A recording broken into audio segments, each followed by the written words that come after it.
Salam müəllimlər, hər vaxtınız xeyirli olsun. Hər vaxtınız xeyir. Hər vaxtınız xeyir. Salam Hər müəllim. vaxtınız xeyir müəllimə. Hər vaxtınız Salam, xeyirli axşamınız olsun. Axşamınız xeyirli Hər vaxtınız xeyir. Axşamınız xeyir olsun. Axşamınız xeyirli Axşamınız olsun. Salam, hər vaxtınız xeyirli olsun əziz müəllimlər. Bir dəqiqə.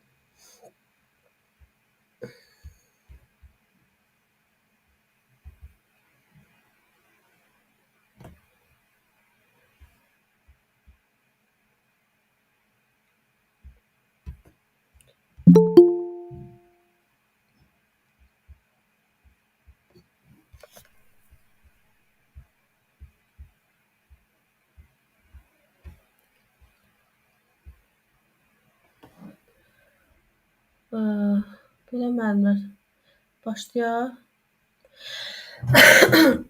Deməli müəllimlər, mən bu gün sizə Əmək Məcəlləsi 1-ci və 2-ci fəsilləri izah edəcəm. Bir dəqiqə görüm dərs yazılırmı? Bəli. Əmək Məcəlləsi 1-ci və 2-ci fəsilləri izah edəcəm. Müəllimlər diqqətlə qulaq asın. Sonra qayda qrupuna göndərdiyim kurikulumla bağlı digər materialları soruşacağam. Bir də ki, müsahibə qrupuna görə qatılan müəllimlər, onlara əlavə olaraq linki göndərmişəm. Çünki onlar bilirlər də müsahibə elan olunandan sonra sizin qrupda dərsə başlayacağam. Amma qrup yığılır. Belə, burada isə Məcəllə Qanun Kurikulum keçdiyim qrupdur.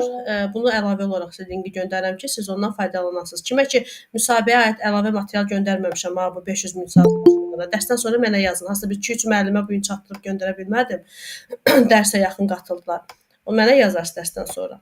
Belə müəllimlər, başlayaq. Deməli, məcəlləni izah edəcəm. Müəllimə, xahiş edirəm, dərsə gecikməyin. Çox xahiş edirəm. Dərsə, yəni saat 8-də dərsimiz başlayır. Bax, hələ 5 dəqiqədir, hələ gələnlər var. Çox xahiş edirəm, dərsə gecikməyin. Belə müəllimlər, başlayaq. Deməli, 1-ci və 2-ci fəsli izah edəcəm. Nəyə görə? 60-am. 1-ci fəsilləri izah edəcəm. Deməli, dəyişikliklər var ona görə. Yəni, həmişə məcəllə ilə bağlı video yazılı göndərirdim. Mikrofonlarımıza nəzarət edək müəllimlər, çox xahiş edirəm. Deməli, var idi video izahlarım, amma indi artıq dəyişiklik olduğuna görə yenidən izah edəcəm. Diqqətlə qulaq asaq. Ümumiyyətlə, Əmək Məcəlləsindən müəllimlər, yadınızda saxlayın. İmtahana hansı suallarda, hansı fəsillərdən düşə bilər? 1-ci, 2-ci, 7, 8, 9, 10, 11, 12, 13, 14, 15, 16, 17, 18, 19, 21, 22 və 28 və 29-cu fəsillər. Yəni, bu fəsillərdən deməli, çərçivə sənədinizə daxil olan fəsillərdə bunlardan düşür. Amma müsahibəyə hazırlaşan müəllimlər isə daha yaxşı məcəllədən hansı hissəyə baxsınlar? Məzuniyyət və intisam tənbəyi. Yəni, əsas bunlardır. Digərlərinin də təbii ki, məlumatları olmalıdır. Çünki rəhbər olursunuz, həm direktor, həm mavin olursunuz. İndi sual verərsiniz ki, Samirə müəllimə, mən mavin oluram, nə edirəm mən məcəlləni öyrənim, işə götürən deyiləm. O məcəllə tək işə götürən üçün deyil. O məcəllə bizim öz hüquq və vəzifələrimizi daha yaxşı öyrənməyimiz üçündür. Ona görə həm də məktəbdə direktor olmayanda direktoru əvəz edən şəxs direktor mavinidir, təşkilatçıdır. Ona görə biz məcəlləni bilməliyik və sizin imtahanlarına həm testlər, həm müsahibədən suallardan düşür. Müsahibəyə adətən deməli məzuniyyət və intisam tənbehləri daha çox düşür müəllimlər. Belə gedək, başlayaq. Deməli mən Əmək Məcəlləsindən 1-ci və 2-ci fəsli indi izah edirəm. Diqqətlə qulaq asaq və dərsin sonunda qırılır səsim. Səsim qırılır. Echo ilə gəlir, müəllimə, tək echo ilə gəlir. Kiminsə mikrofonu açıqdır. Qoy mən burada bağlayım öz internetimi. İndi bəs? İndi yaxşıdır. İndi yaxşıdır. Hə, burada internetimi bağladım. Aha, başlayaq müəllimlər. Əmək Məcəlləsi deməli 1-ci fəsildə gəlin görək nələr var müəllimlər. Əmək Məcəlləsinin ümumiyyətlə qanunvericiliyinə hansı normativ hüquqatlar daxildir? Təbii ki, Azərbaycan Respublikasının əmək qanunvericiliyi sistemi, bu məcəllənin özü, müvafiq qanunlar, normativ hüququ, normativ deməli hüquqi aktlar və təbii ki, bizim beynəlxalq müqavilələrlə bağladığımız, tərəfdar çıxdığımız o beynəlxalq müqavilələr, yəni əmək qanunvericiliyi sisteminə daxildir. Baxın bunlar. Ümumiyyətlə müsahibədə bir dəfə müəllimlərin birinə sual verilmişdi ki, təhsil qanunu ilə təhsil qanunvericiliyin fərqi nədir? Məsəl üçün əmək məcəlləsi ilə deməli əmək qanunvericiliyi nədir? Qanunvericilik daha geniş anlayışlıdır. Orada hər bir şey var. Bütün normativ hüquqi aktlar var.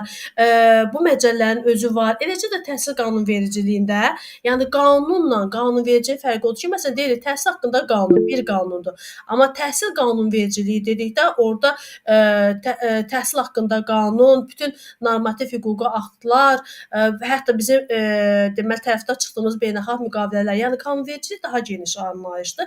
Eləcə də əmək qanunvericiliyi. Əmək qanunvericiliyinin vəzifə və prinsipləri var. Təbii ki, bu vəzifələr düşmür müəllimlər imtahana. Bu hissəni izah etməyəcəm, amma oxuyarsınız.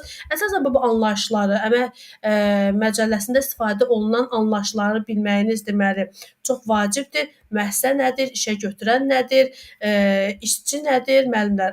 Məsəl üçün müəssisə bir hüquqi şəxsdir. Məsələn, bizim məktəbimiz adından, fəaliyyət növündən asılı olmayaraq bir hüquqi şəxsdir. Yəni təbii ki, Azərbaycan Respublikasının qanunvericiliyinə uyğun olaraq yaradılan hüquqi nədir? Hüquqi şəxsdir. Bu müvafiq olaraq bunu hansı orqan qərar verir? Təbii ki, Nazirlər Kabineti. Nazirlər Kabineti qərar verir ki, hə filan nömrəli məktəb tikilsin, bu qədər ona vəsait deməli ayrılsın. İşçi nədir müəllimlər? İşçi bax biz hər birimiz işçiyik. İşçi həm də fiziki şəxsdir, yadınızda saxlayın. Həm məktəbdə müəllimlər, psixoloq, məktəbdə ki, kimlər ki işləyir, onlar hamısı işçidir. İşçi təbii ki, fərdi qaydada əmək müqaviləsi imzalayır. Biz hər birimiz fərdi qaydada əmək müqaviləsi bağlamışıq da. Əmək müqaviləmizi təbii ki, biz kollektiv bağlamamışıq ki, əmək müqaviləmizi fərdi bağlamışıq və əmək haqqı alırıq. Təbii işlədiyimiz yerdə əmək haqqı alırıq, düzdür? Bu əmək haqqı ödənilməklə çalışan fiziki şəxs adlanır nə? İşçi.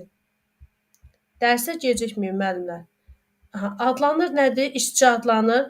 Pərvanə müəllimə, əmək məcəlləsi 1-ci, 2-ci fəsli izah edim. İndi siz gəldiniz dərsə. Sizin birinci gün desə müsahibəniz var. Axşamınız xeyirli olsun. Birinci müsahibəniz var müəllim. Mən sizi bu günə dedim yoxsa sabaha dedim. Mən sizi sabaha fərdi eləyəcəm. Hə müəllim? Bəli müəllimə, sabaha. Sabah axşam dediniz, sabaha. Sabaha. Günün saatının fərqi yoxdur müəllimə. Nə vaxt desəz o vaxt qoşularam. Hə, sizdə tez oldu da müəllimə. Belə gözləmirdiniz. Siz müəllim amma sabah yadıma salarsınız da, yaxşı müəllimə. Belə davam eləyək müəllimlər. Sonra işğaldan azad olunmuş ərazilərdə yaşayan, işləyən mütəxəssislər ki var, onlar mütləq onların orta ixtisas və ali ixtisas haqqında diplomları olmalıdır və heç olmasa 6 ay ərzində, yəni son 6 ay ərzində, bu rəqəmi yadınızda saxlayın. Onun əmək stajı olmalıdır. Yəni son 6 ay ərzində ən azı 24 ay əmək stajı olmalıdır. 6 ayda ilə çevirəndə nə qədər il eləyir müəllimlər? Son 60 ay, 6 ay deyirəm, 60 ay. 60 ay 5 il eləyir də, hə? 5 il.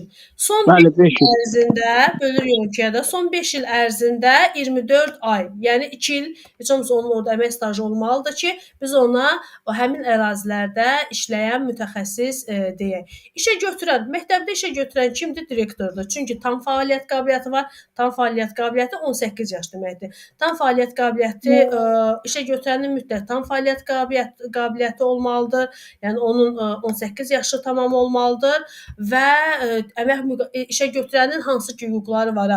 Əmək müqaviləsi bağlamaq, ona xitam vermək, onun şərtlərini dəyişdirmək, bütün bunlar hamısı işə götürən hüququdur. Belə fiziki şəxs adlanır işə götürən. Məktəbdə müəllimləri kim işə götürür? Təbii ki, məktəbin deməli direktoru işə götürür və Amma mavini təşkilatçını Uberi, psixoloqu, kitabxanaçı, kitabxana rəhbəri, hərbi rəhbəri, bunları isə idarənin rəhbəri işə götürür, işə götürəni odur və direktor isə müddəanın rəhbəri Eşqi Bağırov tərəfindən əmr imzalanır ki, bu filan kəs, filan məktəbə direktor və ya direktor əvəzi təyin olunsun.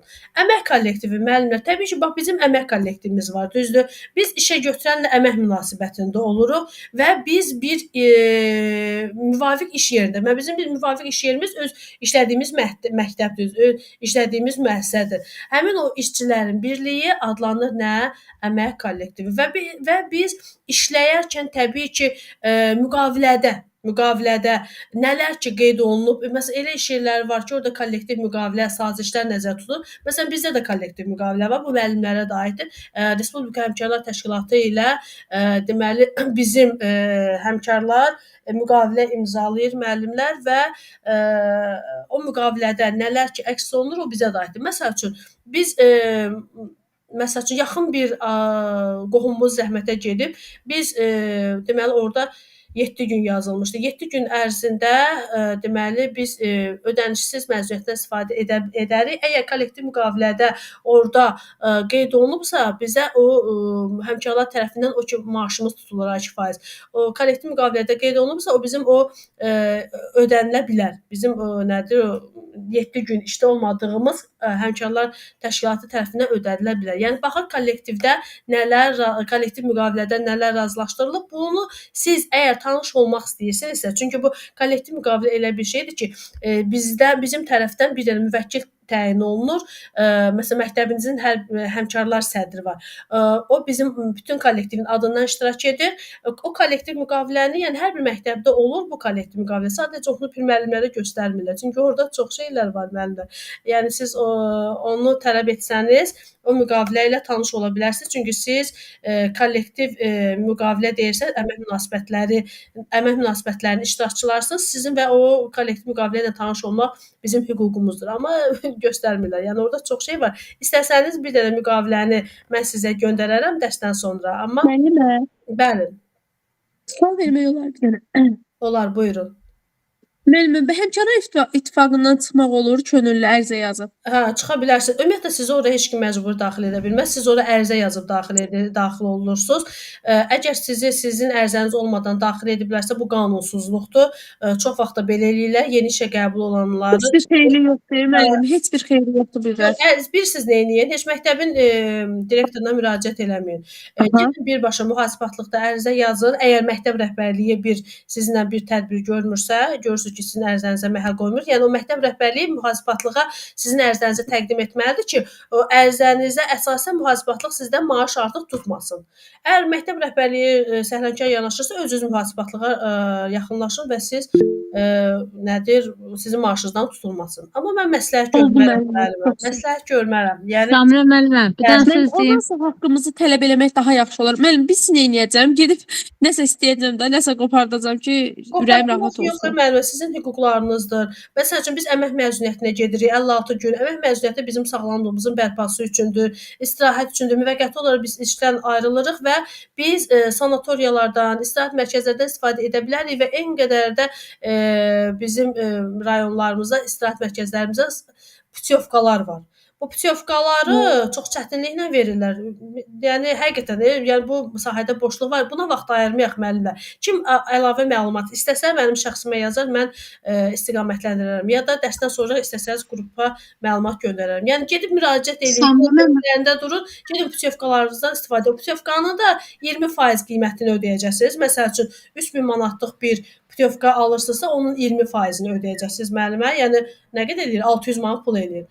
600 manat 4 nəfərlik bir putyovka götürüb, yerdə qalan pulu 2400 manat pulu həmkarlar ödəyəcək sizin yerinizə.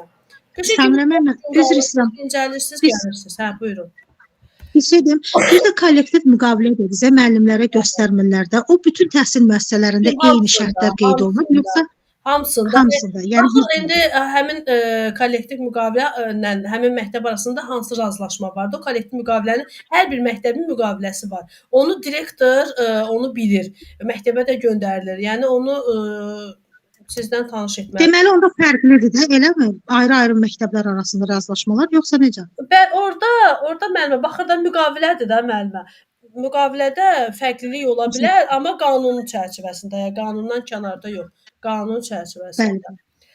Kollektiv müqavilənin birini nümunə üçün göndərərəm müəllimə. Oxuyarsınız, görərsiniz orada nələr var. Görün bizim nə qədər hüquqlarımız, haqqlarımız tapdanır həqiqətən. Hər dəfə deyirəm bu kollektiv müqavilə ilə bağlı müəllimlərə çox belə şey eləməyim, əsəbləşdirməyim müəllimləri, amma maaşımızdan tutulursa niyə də bilməyək? Yaxşı, getdik müəllimə. Bu kollektiv sazişlər bu daha necə deyim, böyükdür. Yəni burada artıq müvafiq nazirliklə Həmkarlar İttifaqı, işə götürən birliklər arasında bağlanılır. İş yeri isə bizim təbii ki, əmək haqqı alaraq işlədiyimiz yerdir də müəllimə. Bu sadədir. İşlədiyimiz yer bizim deməli iş yerimizdir, hansı ki, əmək müqaviləmizdə nələr ki, öz əksini tapıb. Ümumiyyətlə, müəllimə, əmək bizim öz hüquq və vəzifələrimiz əmək müqaviləsində əks olunub. Bizim əmək funksiyalarımız isə yadınızda saxlayın, Vahid Tarif İxtisas Sorğu kitabçasında öz əksini tapıb. Bax, mən bunları deyirəm, müəllimə. Bir də göstər dərs izah eləyəndə dərsə aid biraz kənara çıxıram da, inteqrasiya eləyirəm ki, beyninizdə qalsın. Əgər yazmaq kimi şansınız yoxsa, yəni elə müəllim var ki, sürətli yazır. Mənim ağzımdan çıxan hər bir sözü həmən bir də görsün, qısa konspekt kimi tuta bilir. Yox, əgər elə edə bilmirsinizsə, yəni dərsdən sonra bir rahat şəkildə mən dediyim hansı ki, burada olmayan bir şeyləri qeydiyyat kimi aparın. Ştat nədir müəllimə? Təbii ki, ştatda o elektron informasiya sistemində olur, hansı ki, əməksa işləyir, işə götürən bax o işçiləri. Orada ştatlar qeyd olunur və orada bizim vəzifələrimiz, vəzifə adımız və vəzifəyə uyğun da maaşımızın əks olunduğu vahid. Bunu yeni əlavə ediblər. Bu adlanır ştat vahidi. Əmək funksiyası da təbii ki, bizim görəcəyimiz işlərdir də. İşlərin məcmusu, xidmətlərin məcmusudur. Müəllimlər əmək funksiyası, əməyin mühafizəsi. Bizim əməyimiz mühafizə olunur məktəblərdə. Yəni təbii ki, biz təhlükəsiz, sağlam şəraitdə işləmə hüququna malikik. Məsələn, sanitariya, gigiyena, müalicə, profilaktika tədbirləri. Məsəl üçün, baxın, bizim putyovka alıb deməli gedib dincəlməyimiz, o sanatoriyalardan istifadə etməyimiz, bu məsəl üçün Naftalanda yaxşı sanatoriyalar var müəllimlər, gedin yaxşı müraciət eləyin, gedin o necə deyim, o Naftalan müalicəsindən istifadə edin, elə də baha deyil. Yəni onun çox az qiymət ödəyəcəksiniz, məsələn bir nəfərə, demək olar ki, nə bilim 70 manat, 100 manat. Gedib orada bir 10 gün qalacaqsınız. Sanatoriyalara, müalicə sanatoriyalara ailə ilə bilmirəm, səhv etmirəmsə getmək olmur. Çünki orada dincəlmək yeri deyil də, müalicədir. Amma putyovka ilə istirahət mərkəzlərinə ailə ilə gedə bilərsiniz, amma maksimum 4 nəfər. Bir nəfər sizin adınıza olur. Əgər ki, putyovka sizin adınıza olur, o 3 nəfəri kim istəyirsiniz aparın. Nə oğlunuzu, qızınızı, nəvənizi, nə kim istəyirsiniz aparın da. Ailə yoldaşınızı, fərqi yoxdur. Dostunuzu. Yəni o 3 nəfəri də sərbəstsiz. Kim istəsəniz apara bilərsiniz. Əmək şəraiti deməli, əmək şəraiti nədir? Təbii ki, bizim öz işimizi səmərəli və faydalı yerinə yetirmək üçün minimum normalardır. Məsələn, bir şərait olmalıdır ki, biz orada öz əmək funksiyamızı yerinə yetirə bilək. İşçilərin nümayəndəli orqanı, müəllimlər, təbii ki, burada da ümumiyyətlə məktəbdə əmək, sosial-iqtisadi hüquqlarımız bizim müdafiə olunur. Bunun üçün də bizim bir birliyimiz var. Bax, bunun adı olunur Həmkarlar İttifaqı Təşkilatı. Həmkarlar İttifaqı Təşkilatı, hansı ki, biz bura az öncə müəllimə dedi ki, çıxa bilərəmmi? Bəli, çıxa bilərsiniz. Orada üzv olmaq yalnız sizin ərizənizə əsasəndir. Ərizə yazmamısınızsa, bu qanunsuzluqdur ki, sizi ora üzv eləyiblər. Nəyə görə ərizə lazımdır? Ümumiyyətlə, müəllimi maaşından tutmaq olmaz. Təbii ki, işə gəlmirsə, o heç direktor tuta bilər. Amma heç bir əsasla müəllimin maaşından tutmaq olmaz. Müəllimin maaşından yalnız məhkəmənin tutalım ki, həsə bir qərarı var, onunla əmək haqqısından tutmaq olar. Amma qalan belə heç bir halda tutmaq olmaz. Əgər siz həmkarlara üzv deyilsinizsə, ərizə yazmamısınızsa, sizdən əmək haqqınızdan tutula bilməz. Həmkarlara 2% çıxırlar da, əmək haqqımızın 2%-ni tuturlar. İşə götürən də nümayəndəli orqanı deməli kim oldu? Təbii ki, işə götürənlərin birləşdiyi bir birlikdir. İşçilərin nümayəndəli orqanı da işçilərin birləşdiyi birlikdir. İşə götürəndə isə işə götürənlərin birləşdiyi bir birlikdir. Kollektiv tələb nədir? Təbii ki, biz öz əmək, sosial, iqtisadi yadınızda saxlayın. Biz ümumiyyətlə kollektiv tələblərdə və yaxud da bu həmkarlardan gedib siyasi məsələlərlə bağlı heç bir şey tələb edə bilmərik. Biz təbii ki, əmək, sosial, iqtisadi məsələlərlə bağlı deməli öz tələbimizi irəli sürə bilərik. Kollektiv tələbdir. Əgər mübahisə varsa, fikir ayrılığı varsa, mübahisə ümumiyyətlə fikir ayrılığıdır. Fərdi əmək mübahisəsi varsa, direktorla nəsə bir probleminiz yaranıbsa, təbii ki, siz məsələn müsahibədə sual verə bilərsiniz. Mübahisə var, hara müraciət etməyə hüququnuz var? Əmək qanunvericiliyinə əsasən, əmək məcəlləsinə əsasən məhkəməyə müraciət edə bilərik müəllimlər. Amma biz birbaşa təbii ki, məhkəməyə müraciət etmirik də. Biz birbaşa özümüzdən üst quruma müraciət edirik. İdarəyə müraciət edirik, regionala müraciət edirik, nazirliyə müraciət edirik. Əgər bunlar da heç bir fayda vermirsə, siz o zaman məhkəməyə müraciət edə bilərsiniz. Bu da olur fərdi əmək mübahisəsi, yəni fikir ayrılığı. Əmək məcəlləsinin tətbiq edildiyi iş yerləri var, tətbiq edilmədiyi iş yerləri var. Əmək məcəlləsinin tətbiq edilmədiyi şəxslər var. Ümumiyyətlə əmək məcəlləsi idarələrə, təşkilatlara, Azərbaycan Respublikasının səfirliklərində, konsulluqlarında, beynəlxalq sularda, Azərbaycan Respublikasının dövlət bayrağı altında üzən gəmilərdə, şef qurğularında, bu şef qurğuları dənizdə olur da müəllimlər, neçə metr sahildən neçə kilometr uzaqlıqda, neçə metr dərinlikdə bax belə bir işlərdə işləyən şəxslər var. Həmin o şəxslərə də, digər şəxslərə də tətbiq edilir. Hətta əmək funksiyasını öz evində yerinə yetirən işçilərə, yəni istehsal vasitələrindən istifadə etməklə əmək funksiyasını öz evində yerində yetirən işçilərə də bu əmək məcəlləsi şamil edilir. Yəni vergi ödəməliyik də müəllimlər, belə deyək. Çalışmanın yaş həddi olan müəssisələrə aid etmir. Nəyə görə aid edilmir? Ali təhsil müəssisələrinə. Bu nə deməkdir müəllimlər? Məsəl üçün müəllimin məktəbdə işləyən müəllimin 65 yaşı tamam olursa, onun əmək müqaviləsinə xitam verilir. Amma ali təhsil müəssisələrində çalışmanın yaş həddinə çatan şəxslərlə, pedaqoqlarla xitam verilmir. Onların çünki elmi dərəcələri var.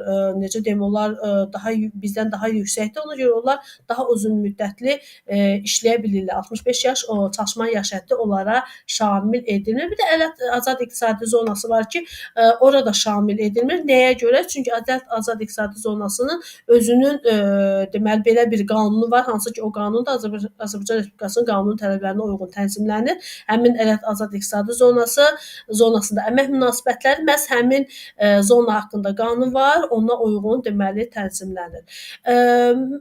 Əmək məcəlləsi baxın deməli prokurorluqda, polisdə, digər mühafizə orqanlarının qulluqçularına şamil edilir. İndi az öncə deyəcəm ki, hərbi qulluqçuları, yəni qulluqçu sözü gördüksə bir dənə hərbi qulluqçulara şamil etmir. Amma prokurorluqda, polisdə, digər hüquq mühafizə orqanlarında işləyənlərə deməli şamil edilir. Bəs şamil edilmədiyi şəxslər kimlərdir? Bax bunu əzbərləyin müəllimlər. Hərbi qulluqçulardır, məhkəmə hakimləridir, deputatlardır, bələdiyyə seçilmiş şəxslərdir. Öz ölkəsində müqavilə bağlayıb bizdə işləyən, Azərbaycan bizim respublikamızda işləyən şəxs əcnəbilərdir. Podra, tapşırıq, komissiyon, müəlliflik, başqa hüquqi müqavilələr üzrə işlər yerinə yetirən şəxslərdir. Nəyə görə şamil edilmir müəllimlər? Məsəl üçün deputatların toxunulmazlığı var. Hərbi qulluqçular, onlar orada qulluq edirlər. Onlar işləmirlər axı, düzdür müəllimlər. Məhkəmə hakimlərinin toxunulmazlığı var. Sonra müqaviləni öz ölkəsində bağlayıbsa, onların qanunlarına əsasən deməli bu məcəllə təbii ki, onlara şamil edilmir. Sonra podrat, tapşırıq, komissiyon, müəlliflik işləri ilə əlaqəli işləyənlərlə mülki hüquqi müqavilələr bağlanır. Mülki hüquqi müqavilənin də üçüncü tərəfi olur. Ümumiyyətlə yadınızda saxlayın. Əmək müqaviləsi iki tərəfli olur. İşçi və işə götürən. Amma mülki hüquqi müqavilələrin isə üç tərəfli olur. Ona görə bu əmək məcəlləsi həmin işlərdə işləyən şəxslərə şamil edilmir. Əmək müqaviləsinin tənzimləməsi. Bilir ki, əmək müqaviləsi iki formada bağlanılır. Bir, bu məcəllənin, yəni bu məcəllənin 7-ci maddəsinin, baxın elə bu 2-1-ci hissədə nəzərdə tutulan işlərdə işləyən şəxslər, yəni bunu prezident tərəfindən siyahısı təsdiqlənir. Onlar elektron sistemi işləmir. Tutalım ki, məsəl üçün prezidentin təsdiq etdiyi bir siyahı var. İstəsəniz internetdə onunla tanış ola bilərsiniz. Yəni kimə daha geniş necə necə deyim, maraqlandırsa, internetdə özünüz araşdıra bilərsiniz. Məsələn, elə işlər var ki, o işlərdə işləyən şəxsləri biz elektron sistemdə əmək müqaviləsi bağlamır. Məsələn, kəşfiyyatla bağlı, məsəl üçün deyirəm. Onlar axı elektron sistemə necə işlənsə, onlarla müqavilə kağız üzərində bağlanır. Deməli, yadınızda saxlayın. Əmək müqaviləsi, bax, Əmək Məcəlləsinin 7-ci maddəsinin 2-ci, 1-ci hissəsinə işləyən işçilərdə kağız üzərində bağlanır, yadınızda saxlayın. Qalan digər hallarda isə elektron sistem, informasiya sistemində elektron sənəd formasında olduqda bağlanır. Bax, bu cümləni əmək müqaviləsi, bunu biraz bu rəngdə eləyim. Ayırım belə. Əmək müqaviləsi elektron informasiya sistemində elektron sənəd formasında bağlandıqda yaranır. Əmək münasibətləri. Bax, sizə desələr ki, əmək müqaviləsi nə zaman yaranır? Elektron informasiya sistemində elektron sənəd. Bir var kağız üzərində yazılı formada. O yalnız Əmək Məcəlləsinin 7-ci maddənin 2.1 hissəsində qeyd olunan işçilərə aiddir. Yəni onun siyahısında prezident təsdiq edir ki, hansı işçilərdə kağız üzərində bağlanmalıdır. Qalan digər hallarda bizim əmək münasibətlərimiz elektron sənəd formasında bağlandıqda yaranır. Aydın oldu müəllimlər? Bir dəqiqə. Yəni siz desəniz ki, heç bir kağız üzərində bağlanılan bir əmək müqaviləsi yoxdur, xeyr, səhvdir. Yəni onu demək istəyirəm ki, kağız üzərində də bağlanılır, amma siyahı prezident tərəfindən təsdiqlənir ki, bu işçilərə aiddir. Sonra müəllimlər, əmək münasibətləri hansı hallarda yaranan münasibətlər əmək münasibətləri hesab olunur? Baxın, hansı hallarda olan o münasibətlər əmək münasibətləri deməli hesab olunur. Təbii ki, baxın hansı halda müəllimlər? Bir dəqiqə. Yəni hansı münasibətlər əmək münasibətləri hesab olunur? Aha, bax bunlar qeyd olunur ki, ümumiyyətlə əmək münasibətlərinin yadınızda saxlayın, mülki hüquqi müqavilələrlə rəsmiləşdirilməsinə yol verilmir. Bax bizim müqaviləmiz əmək müqaviləsidir də müəllimlər. Amma bizim müqaviləmiz mülki hüquqi müqavilədir. Yəni biz işləyərkən artıq əmək münasibətləri yaranır. Bizim müqaviləmiz mülki hüquqi müqavilə ola bilməz. Çünki məcəllədə də burada qeyd olunub. Deməli, burada müəllimlər əmək münasibətlərinin rəsmiləşdirilməsi, qeydlərin aparılması üçün əmək kitabçası təqdim edildikdə.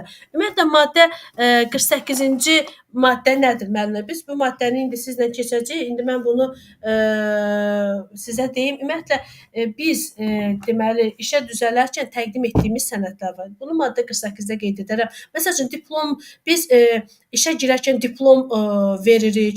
Sonra tibbi arayış bizdən tələb olunur. Əmək kitabçası, bir də şəxsiyyət vəsiqəsi. Yaşayış yerinə arayış deməli tələb olunmur. Bu hissəni deməli çox izah etmək istəmirəm. Bu hissədən çox düşmür müəllimlər. Bir də biləsiniz ki, əmək kitabçası təqdim edilir. Bu hissələrdən düşmür. Qoy sizə gedim, buradan izah edim. Müddətlərin hesablanma qaydaları. Müddətlərin hesablanma qaydaları nə deməkdir müəllimlər? Yəni bizim əmək hüquqlarımızın və vəzifələrimizin yaranması, dəyişdirilməsi, xitam edilməsi hamısı illərlə, aylarla, həftələrlə, günlərlə olur da, düzdür müəllimlər? Məsəl üçün müqavilə imzalanır 3 aylıq. Müqavilə imzalanır 1 illik. Müqavilə imzalanır tutalım ki 2 həftəlik. Məsələn, müqavilə imzalanır tutalım ki 3 gün, nə bilim bir 5 günlük, 10 günlük. Yəni o əmək hüquqlarımızın, vəzifələrimizin yaranması, dəyişdirilməsi, xitam verilməsi bu vaxtlarla, illərlə, aylarla, həftələrlə, günlərlə deməli müəyyən edilir və bu müddət axımının başlanması yadınızda saxlayın, müəyyən edilmiş vaxtın ertəsi gündən hesablanır. Bax bu qanunda belədir. Müddət axımının başlanması müəyyən edilmiş vaxtın ertəsi günündən hesablanır. Amma burada necə deyim, biraz dəyişiklik etməlidir. Çünki məsəl üçün biz müəllimi işə götürürük. Məsələn, yazırıq ayın 10-undan, 15-dən. Elə bu gündən başlanırdı. Amma müddət axımının başlanmasını təqvim üzrə nəyə görə ertəsi gündən götürürlər? Bu mənim özümə də qaranlıq qalır. Çünki biz müəllimi elektron sistemə daxil etdikdə bu müddət axımı elə bu gündən başlanır. Amma bura nə üçün ertəsi gün yazılıb? Həqiqətən də mənə də maraqlıdır. Amma belə bir sual düşsə, biz təbii ki, qanuna uyğun yazmalıyıq ki, ertəsi gündən başlanılır. Əgər əmək müqaviləsi qeyri-iş gününə düşübsə, məsəl üçün iyunun 14-ü müqavilən işləyən müəllimin müqaviləsinə xitam verilməlidir. Amma o gəlib iyunun 14-ü düşüb bazar gününə. Biz iyunun 14-ü bazar gününə düşübsə, qeyri-iş günüdür. Qeyri-iş günü direktor onun müqaviləsinə xitam verə bilməz. Bəs nə zaman? Ardınca gələn ən yaxın iş günü. Məsələn 14-ü, 15-i də xitam verə bilməz, qurtuluşdur. 16-sı həmin müəllimin əmək müqaviləsinə deməli xitam veriləcək. Aydın oldu? Gələn kim idi? Gecikən. Xitam veriləcək. Beləliklə müəllimlər, bu əmək məcəlləsi 1-ci fəslə aid olan hissələr idi. Burada ən çox nəyə baxırsınız? Bax bu maddə 8-ə daha çox baxırsınız. Sonra bu maddə 7-də dedim və bax bu 6 əmək məcəlləsinin 5-6 şamil edildiyi və edilmədiyi yerlər və şəxslər. Bunu yaxşı öyrənin. Gələn dəfə bu sual-cavab edəcəm sizə.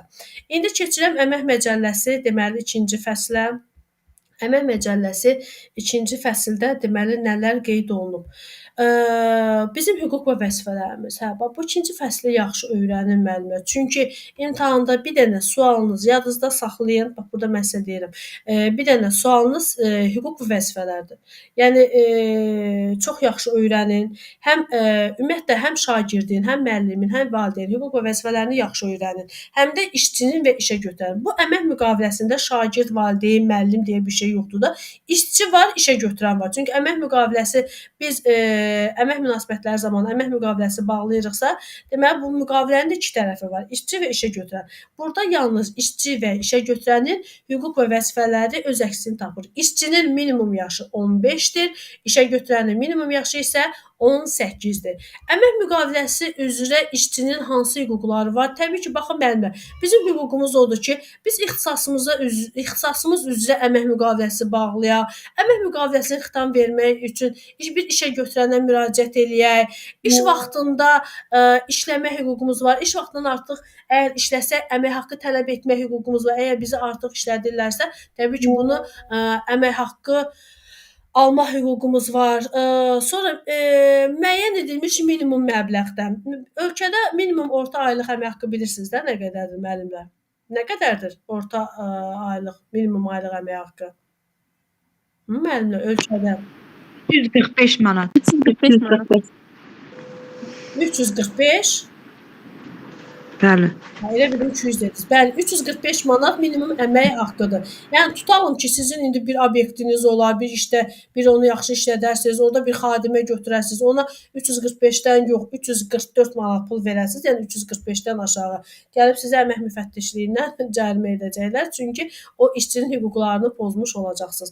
Minimum məbləğdən aşağı olmayan əmək haqqı almaq, iş vaxtından artıq çalışırıqsa əmək haqqını almaq və tələb etməyə. Bax görürsünüz, burada nə var? Tələb var da. Sonra əgər məsəl üçün bu çox maraqlıdır. Bunu müsahibədə necə verə bilərlər? Tutalım ki, direktor sizi müqavilədə qeyd olunmayan işlər görməyə məcbur edir. Siz onları edərsinizmi?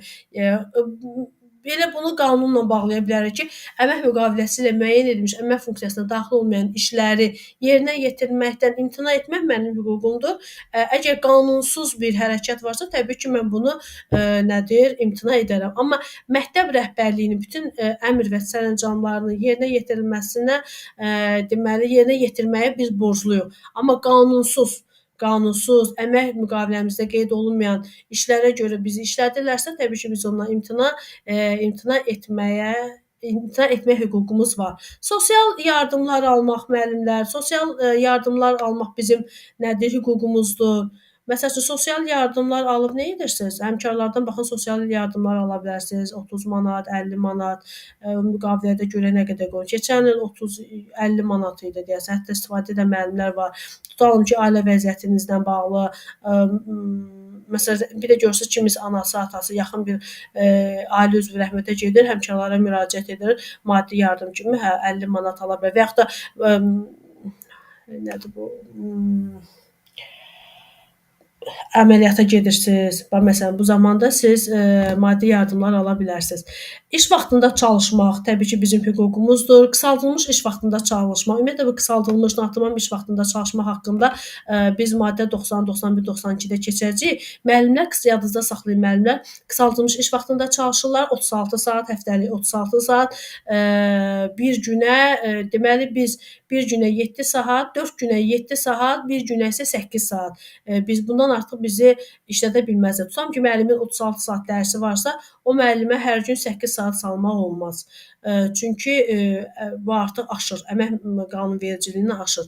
Bir müəllimə maksimum 7 saat dərs salmaq olar, amma 8 saat olmaz.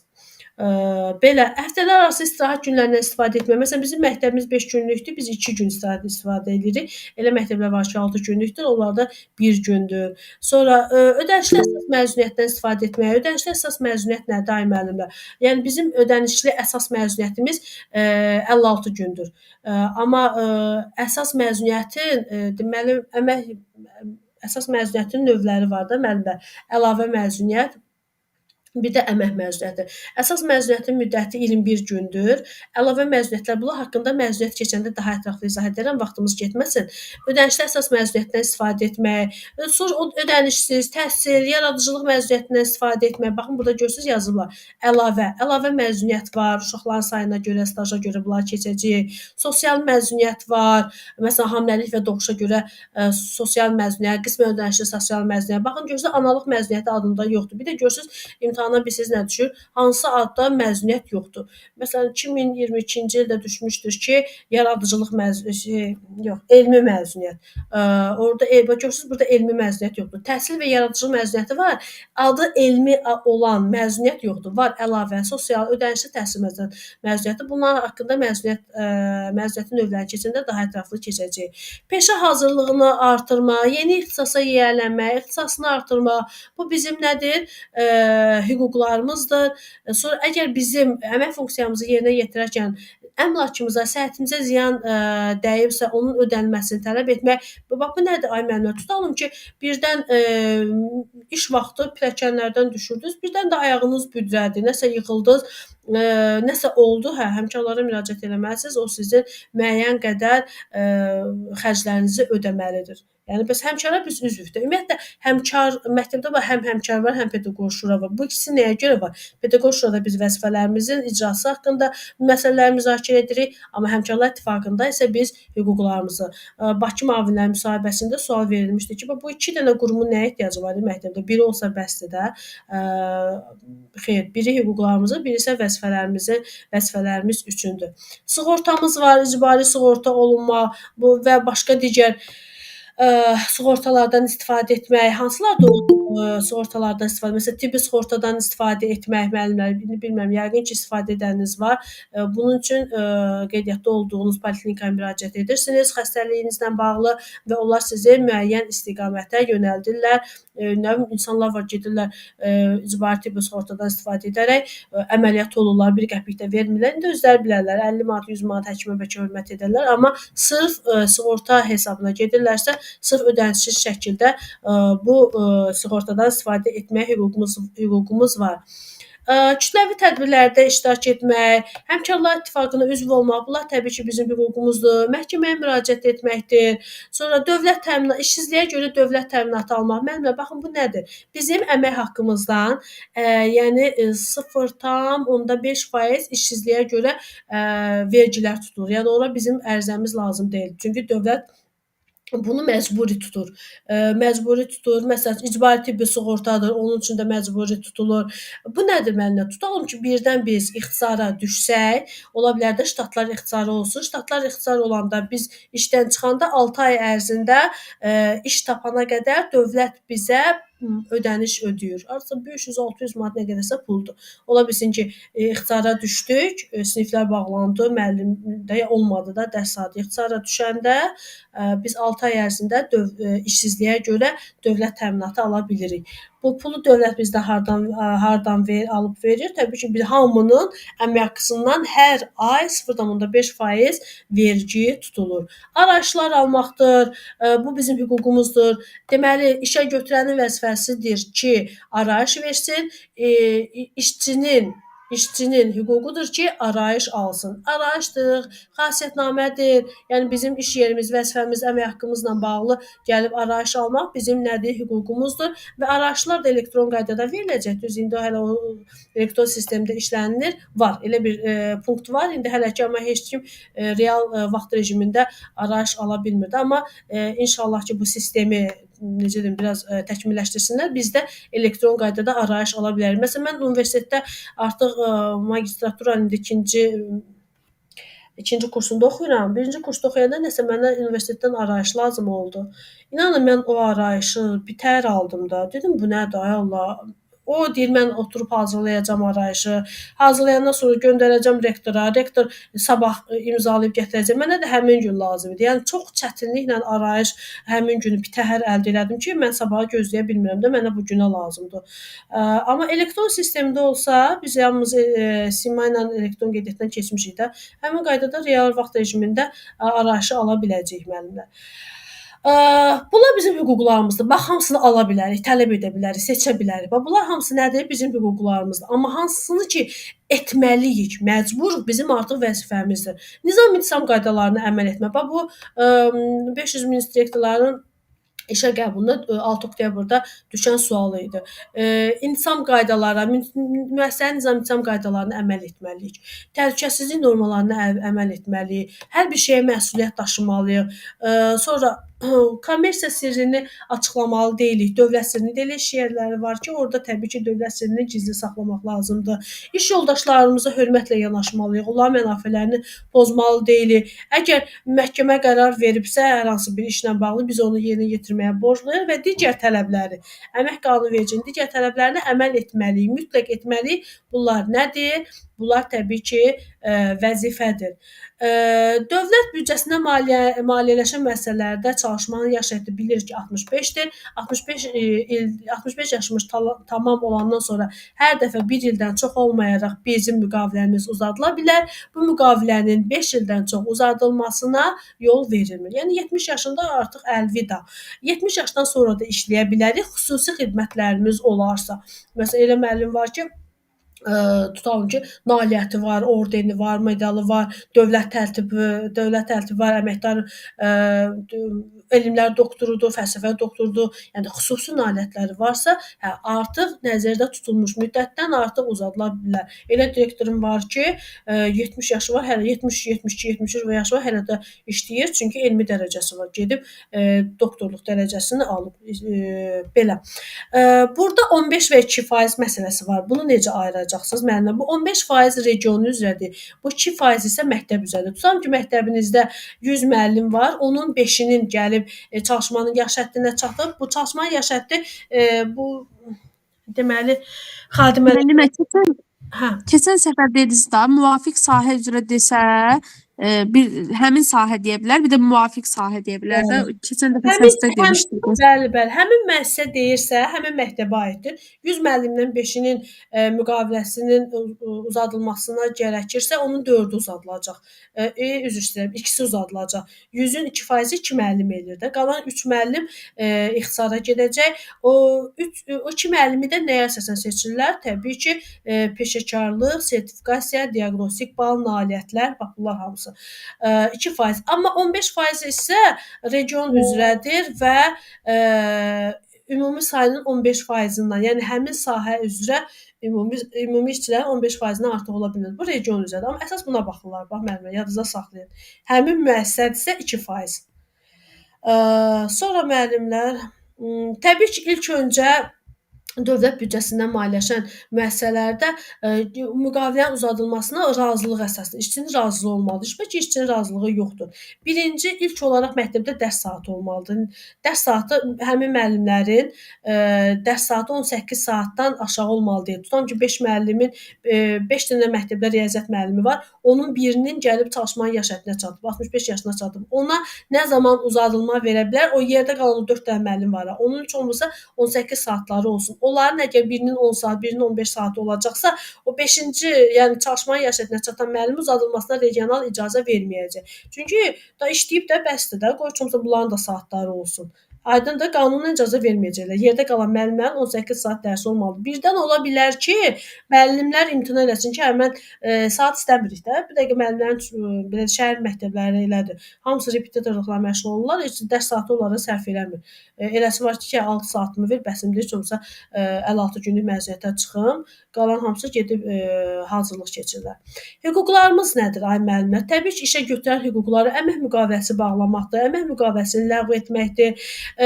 Sonra tələb etmək, yəni əmək müqaviləsində nələr ki qeyd olunub, onu tələb etmək işə götürən hüququdur. Tutalım ki, müəllim deyə bilməz ki, direktor, sən niyə məni vaxtında işə gəlməyimi tələb edirsən? Bu mənim hüququmdur. Dövlət mənə bu hüququ verib. Mən məktəbin rəhbərliyəm. Sonra peşəkarları irəli çəkmək. Məsələn, əvvəl var idi, məktəbdə yaxşı işləyən müəllim var idisə, direktor onun haqqında regionala təqdimat yazırdı və həmin o işçini irəli çəkirdi, peşədə irəli çəkirdi. Yəni gəlirdi, müavin təşkilatçı təyin olurdu. Amma indi imtahanlandı. İndi bu məcəllə, ümumiyyətlə məcəlləni oxuyanda tək bunu məktəb sistemi ilə bağlamayın da müəllimlər. Bu məcəllə respublikada bütün dövlət müəssisələrinə aiddir. Yəni sırf məktəblə bağlasanız beyniniz qarışacaq.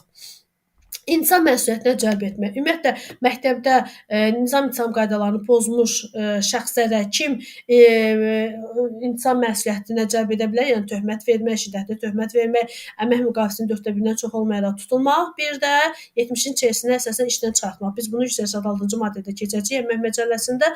Orada deməli bütün bunları insan məsuliyyətinə cəlb etmək işə götürənin nədir? Hüququdur. Maddi ziyan olubsa, maddi ziyan, məsələn, ola bilər ki, maddi ziyan ödənilməsi üçün müvafiq tədbirlər görmək. Bu nə deməkdir? Məsəl üçün, ola bilər ki, məktəbdə hər hansı bir müəllim, nə bilim, əsəbləşib, vurub, şkafı sındırıb, qapını sındırıb.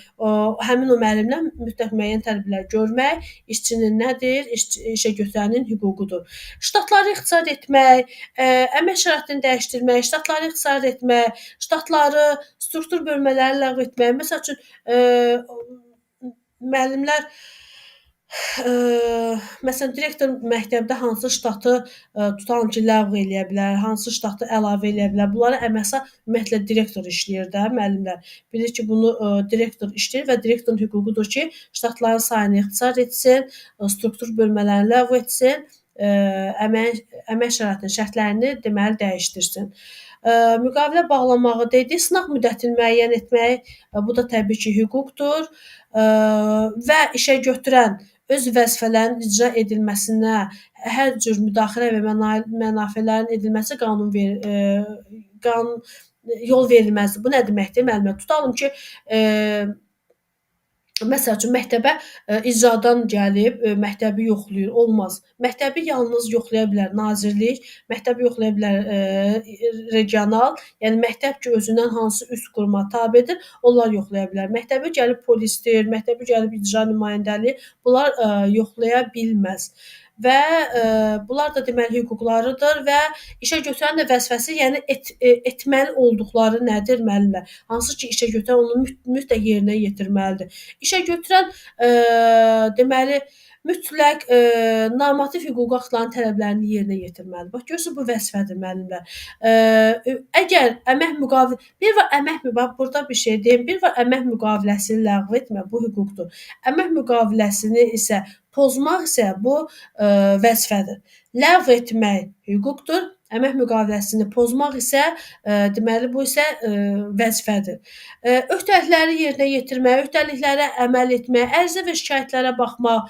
Məktəbə ərizə və şikayət gəlsə, direktor o ərizə və şikayətlərə mütləq baxmalıdır. Müəyyən müddət ərzində mütləq o ərizə və şikayətlərə baxılmalıdır. Bunun da müddəti maksimum 1 aydır da. Yəni 1 ay ərzində mütləq baxmalıdır. Məsələn, biz tutalım ki, Portal Edu.az-dan nazirliyə belə görürsünüz, ərizə yazırıq, şikayət yazırıq. Həmin Portal Edu.az-da maksimum 1 ay ərzində artıq bizə cavab verilməlidir. Ərizə və şikayətlərimizə elektron qaydada cavab verilməlidir. Müəllimə, səsiniz yox veririk. Səs yox veririk. Məndəmi? Sizin səsinizi Bəli. eşidirəm. Səsim Bilmirəm, müəllim, sizin səsiniz yaxşıdır. Xəyal müəllimin öz səsi exo verir. Aa. Sizin səsiniz təmiz gəlir. Məndə exo verəndə mən bunu həmən hiss eləyirəm. Yox, əksərən Bəlkə Xəyal müəllimin öz internetində nəsə problem var. Xəyal müəllim, evdəki olan internetlərinizi söndürün. O bəzən olur da, elektromaqnit dalğalar toqquşur ona görə. Mən yanımda olan hər bir telefonu söndürmüşəm. Ona görə məndə əks-səda yoxdur. Belə işçilərə eyni yanaşmaq, bərabər şəraitlər yaratmaq bu təbii ki, nədir? Vəzifədir və mütləq uşaqların həyatına təhlükə törədə bilən işlərə cəlb etməməliyik biz müəllimlər. Və əmək müqaviləsi bildirişini elektron informasiya sisteminə elektron vasitəsilə daxil etməliyik. Bu işə götürənin nədir? İşə götürənin vəzifəsidir. Sonra nağdsız hesablaşmalar haqqında qanun var ki, onun tələblərinə işə götürən əməl etməlidir. Bu bilirsiniz nə deməkdir? Baxın, bir var nəqd, bir də var nəqdsiz. Biz əmək haqqımızı nəqdsiz alırıq. Nəqdsiz nə deməkdir? Yəni kartla alırıq. Yəni amma nəqd o deməkdir ki, əlimizə pul versin. Bizim əlimizə pul vermir axı. Biz kartımıza pul, əmək haqqı bizim birbaş kartımıza oturur. Bu nəqdsiz hesablaşmalar haqqında qanun tələblərinə aiddir. Sonra məşğulluq haqqında qanun var. O qanun tələblərinə əməl etməlidir. Əlilliyi olan şəxslərin hüquqları haqqında qanun var. Məsələn, əlilliyi olan şəxslərin hüquqları odur ki, məsələn, onların əmək məzuniyyəti müddəti 42 gündür, amma onlara 35 gün vermək, onlara 21 gün vermək olmaz. İndi biz bunu əmək məzuniyyətində keçəcəyik. Ümumiyyətlə əlilliyi olan şəxslərin bir çox hüquqları var ki, işə götürən o hüquqlara əməl etməlidir. Bu əlilliyi olan şəxslərlə bağlı əmək məzuniyyətində daha xüsusilə vurğulayacağam. Əmək müqaviləsini elektron informasiya sisteminə daxil etmək təbii ki, bu deməli işə götürənin vəzifəsidir. Yəni işə götürən mütləq şəkildə əmək müqaviləsini elektron sistemə daxil etməlidir və nə zaman hüquqi qüvvəyə minir o müqavilə o zaman hüquqi qüvvəyə minir ki, iki tərəfli imzalansın. Yəni 3 gün ərzində iki tərəfli imzalandıqda həmin əmək müqaviləsi deməli hüquqi qüvvəyə minir və 15 yaşına çatmayan şəxsləri işə götürmək olmaz. İşçinin mütləq 15 yaşı olmalıdır. Məsələn, direktor məktəbə bir xadimə götürürsə, onun minimum 15 yaşı olmalıdır. 15 yaşı tamam olmayan şəxslə bağlanılan əmək müqaviləsi etibarsız hesab olunur. Aydındır müəllimlər? Sonra burada qoyum sizə əsas hansılar lazımdır. Miqrantlarla bağlı var. Təbii ki, o miqrasiya məcəlləsi var. 64-cü maddəsinə əsasən tənzimlənir onların hüquqları. Əgər orada bəzi maddələr qeyd olunmayıbsa, bu məcəllələrlə tənzimlənir. Burada əsas sizə lazım olan, bunlar da lazım deyil. Görmürsünüz, amma oxuyun. Sadəcə oxuyun, sizə lazım olan hissələrdən keçəcəm.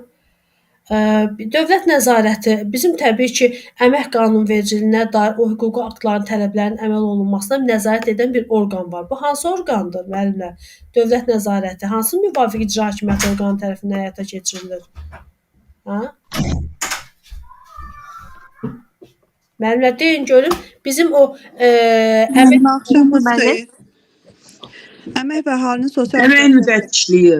Əmək və əhalinin Sosial Müdafiəsi Nazirliyi. Müdafiə Nazirliyi gəlib direktorları yoxlayan o Sosial Müdafiə Nazirliyinin tabeliyində olan əmək müfəttişliyi gəlib yoxlayır da. Bəli, keyfiyyətə nəzarət. Bəli, gəlib keyfiyyətə nəzarət edirlər. Əmək müfəttişliyi yoxlayır.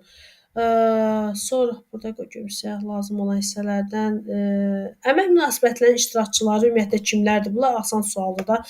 Əmək münasibətlərinin iştirakçıları təbii ki, işə götürəndir, işçidir, mülkiyyətçidir, işə götürən tabeliyində olan vəzifəli şəxslərdir.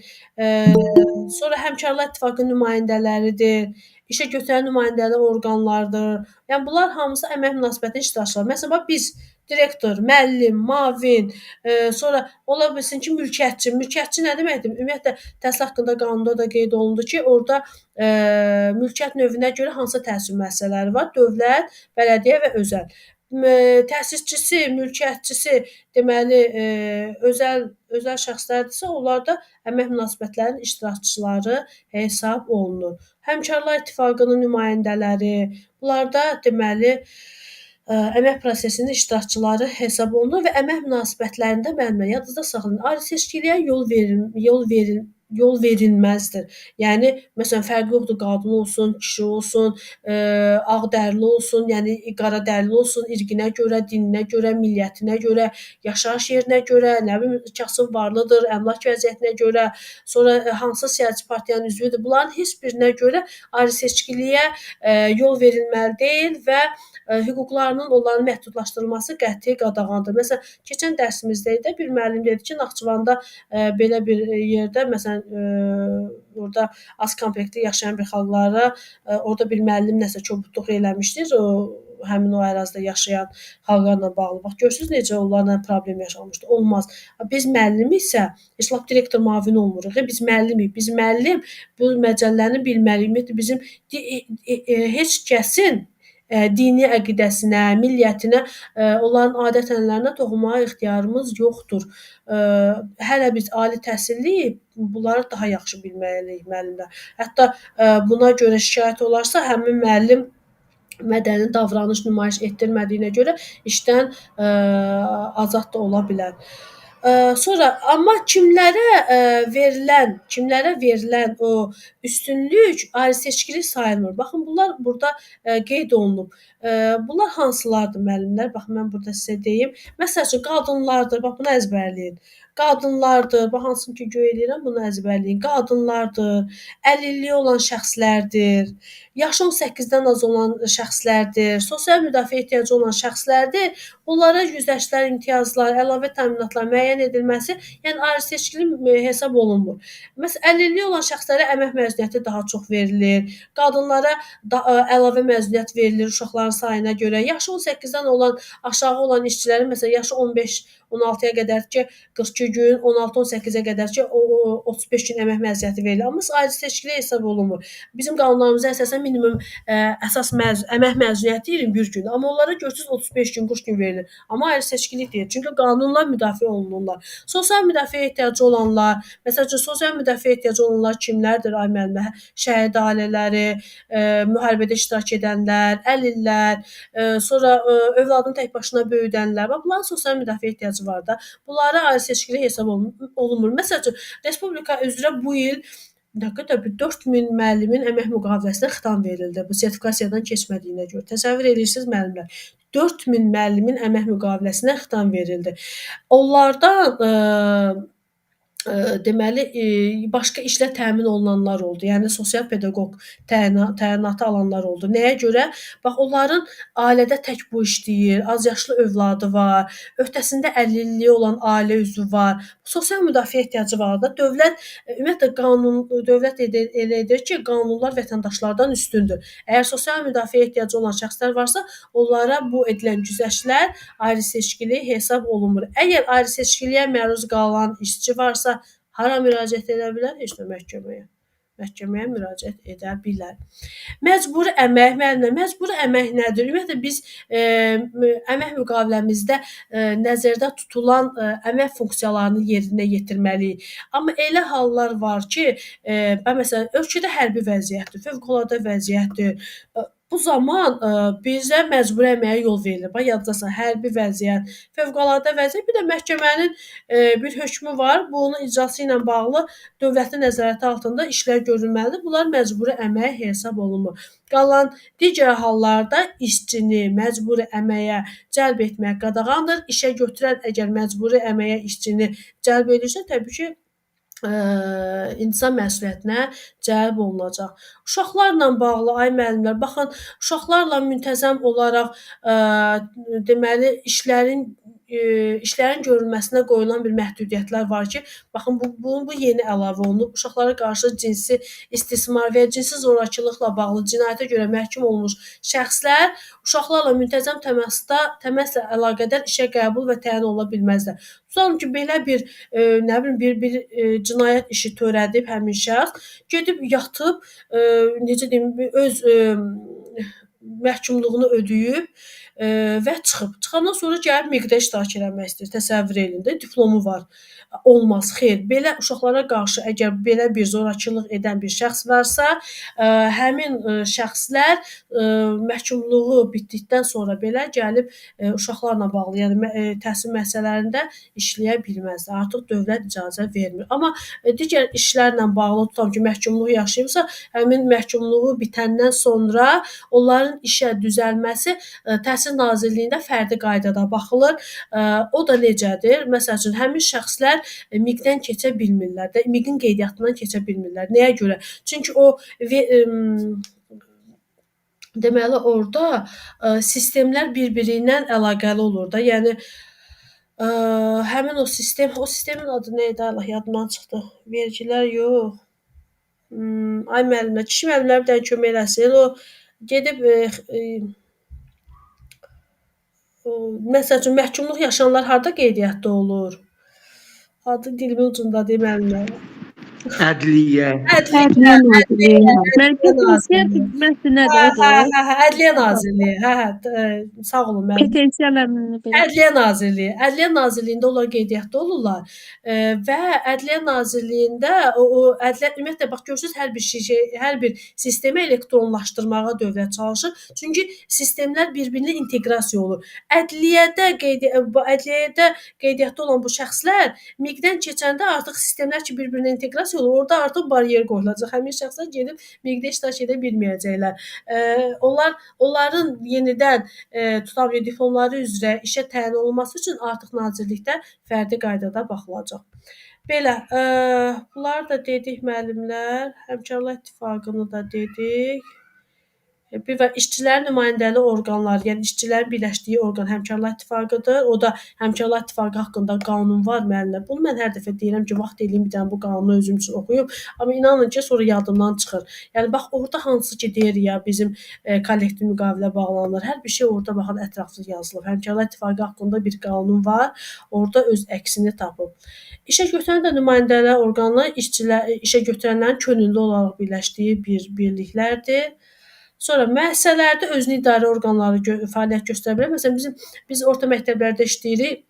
Bizdə əsas pedaqoji şuradır da, kollegial orqan pedaqoji şuradır, amma başqa orqanlar da var. Məsəl üçün şagird parlamentidir, məktəb şurasıdır, metodik şuradır, sonra şagird parlamentidir. Yəni bunlar hamısı özünü idarə orqanlardır. Sizdən desələr ki, nəyə görə lazımdır? Məktəbin daha demokratik, daha şəffaf, daha aşkarlıq prinsipləri əsasında idarə olunması üçündür. Amma müəssisələrdə dini və siyasi partiyaların fəaliyyətinə yol verilmir. Aydındır? Sonra işğaldan azad edilmiş ərazilərdə işləyən mütəxəssislər haqqında sual orada haqqında danışdım. Burada elə bir vacib məlumat yoxdur. Bir dəqiqə. Bugün burada hansı daha vacibdir onu sizə deyim. Orada təbii ki, uçotda olmalıdır da. Həmin o ərazidə uçotda olmalıdır. Bunu bilirik.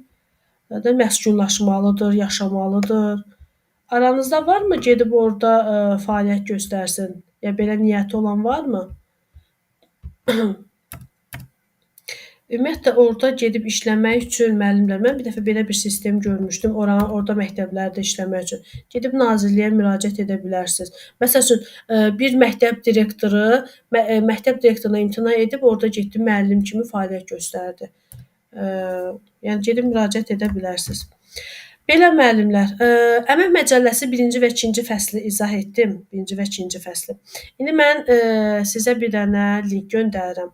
Bu linki göndərirəm müəllimlər. Diqqətlə baxaq. Bir də indi bu linki göndərəndən sonra siz daxil olana qədər keçən dəfəki linki bir müəllim işləməmişdi. İndi onu da göndərərəm. Amma çox xahiş edirəm, o linkin 2 gün, 3 gün vaxtı olur. Onu çox saxlamayın da, həmən işləyin.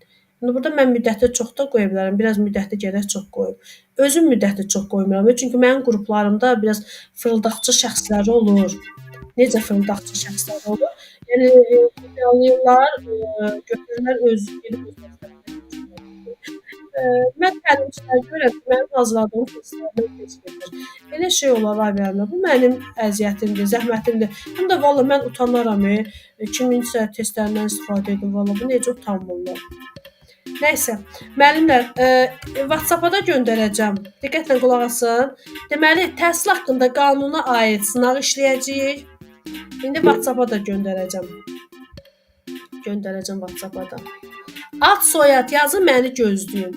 Ad soyad yazın, məni gözləyin. Ad soyad yazın. Ad soyad yazın, məni gözləyin. Gir, orada ox, gir, nə belə düymələr var. Onları basın, parta işarəsi gələcək. Teams-in SMS bölməsinə Bizdə yoxdur axı müəllim. çata da göndər. İndi WhatsApp-a da göndərirəm. Gözləyin, WhatsApp-a da göndərirəm. Göndərdim. WhatsApp-a da göndərdim.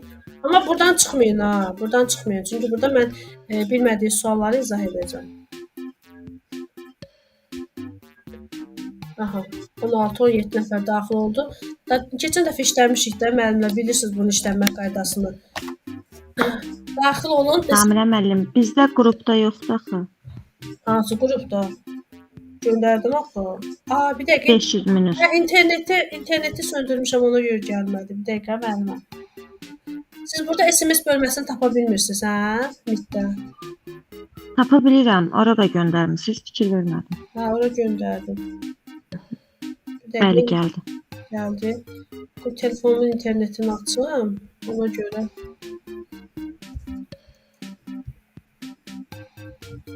Belə. Aha, WhatsApp-a da göndərdim. Kimlər ki, Teams-in SMS bölməsində tapmaqda çətinlik çəkir, WhatsApp-a da göndərdim. İndi hamınız daxil olana qədər mən istəyirəm ki, 22 nəfər, artıq 23, görüm neçə nəfərsiniz? 40. Aha, sizlər daxil olun, amma mən istəyirəm ki, vaxtım hələ getməsin. Mən istəyirəm Samirə müəllim, hansı qrupa göndərmisiniz bunu? bunu Gəlmə baxın. Samirə müəllimə, WhatsApp-a Avqust qrupunda yoxdur. Bax, gəlmədi. ya mənim internetimi açım bir dəqiqə. Bir dəqiqə. Mən bu link attığınız qrupda baxıram, yoxdur müəllimə. Müəllimə bir dəqiqə internetimi açım bir dəqiqə.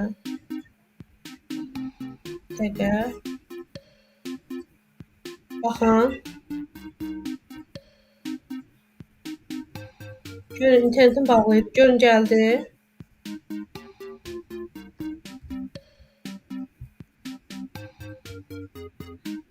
Belə. WhatsApp-a da göndərdim. Google Meet-in burada SMS bölməsinə də göndərdim. Müəllimə, burada çətin bir şey yoxdur. Ad soyadınızı yazın, daxil olun. Mən çox gözləmək istəmirəm, amma bir 5 dəqiqə gözləyəcəm. 25 Müəllimə, hansı qrupa göndərdiniz onu? Yenə gəlmədi bu. Deməli, oktyabr qrupu ona gəlmədi. Göndərmişəm, mən buradan baxıram. Mən göndərmişəm müəllimə. Hamısını göndərmişəm. Samirə müəllimə, gəlmədi axı. Avqust qrupunda gəlmədi. Müəllimə gəlibdir. Bu baxın bir dəqiqə. Bir dəqiqə.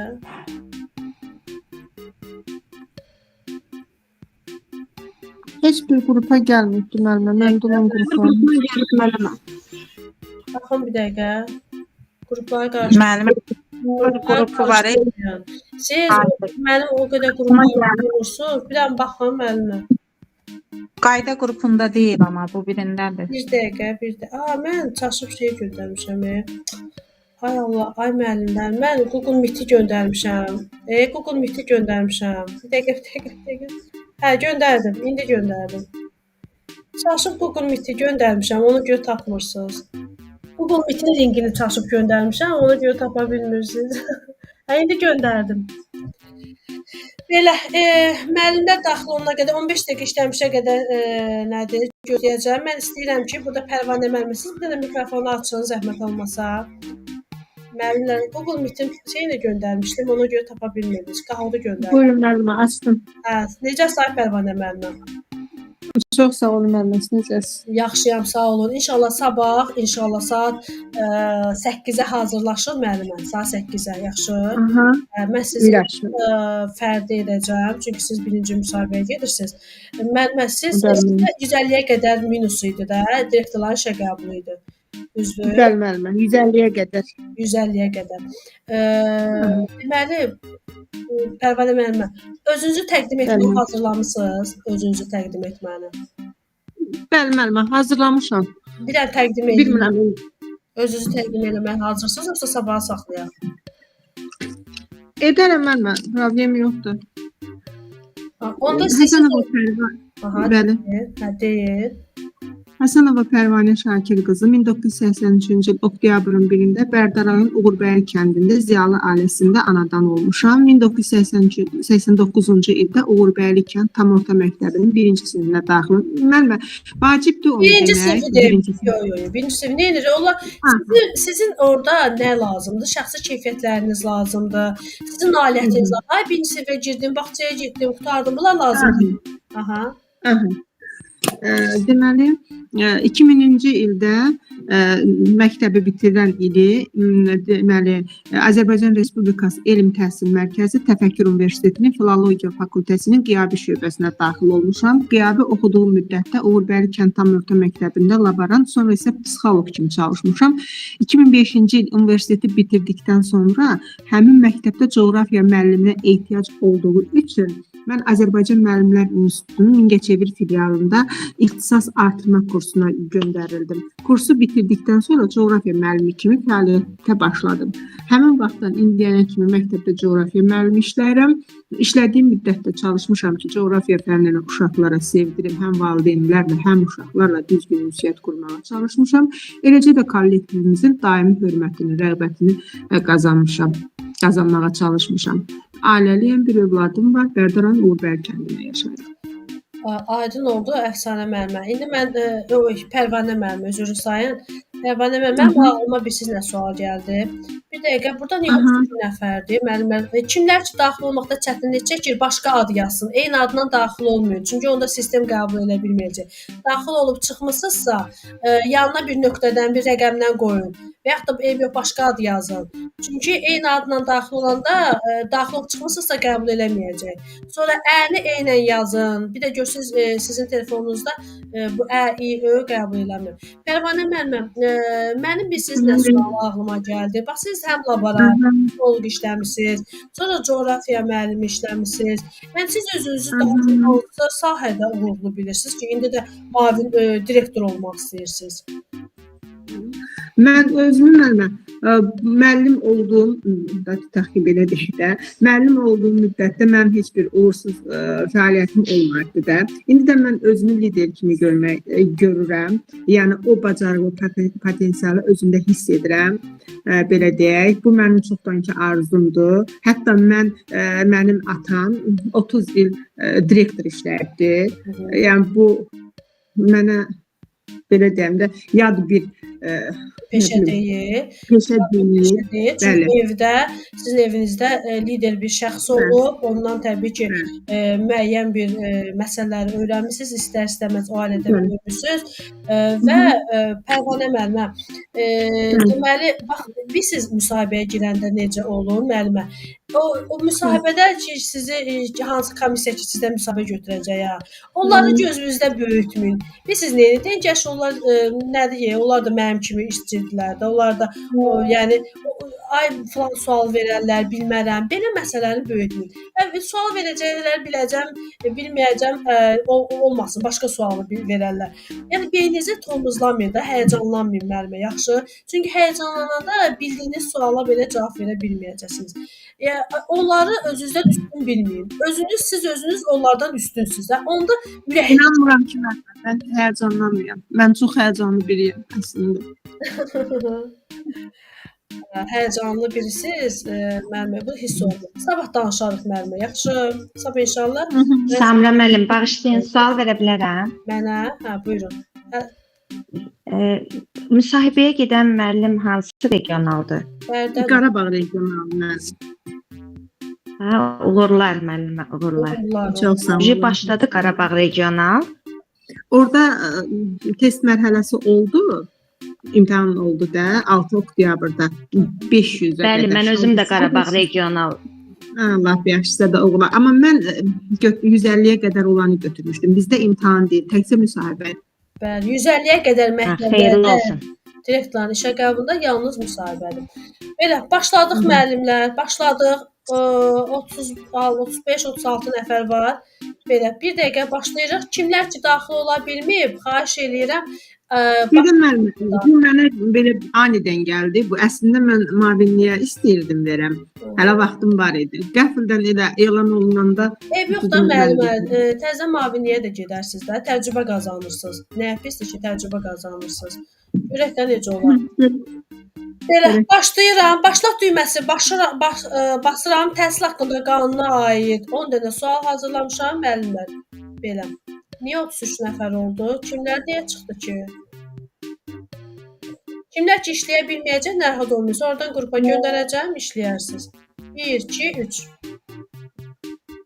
Suallara daha tez cavab verən xalı çox olur, amma əsas lazımdır ki, 10 sualdan neçəsi doğru olacaq.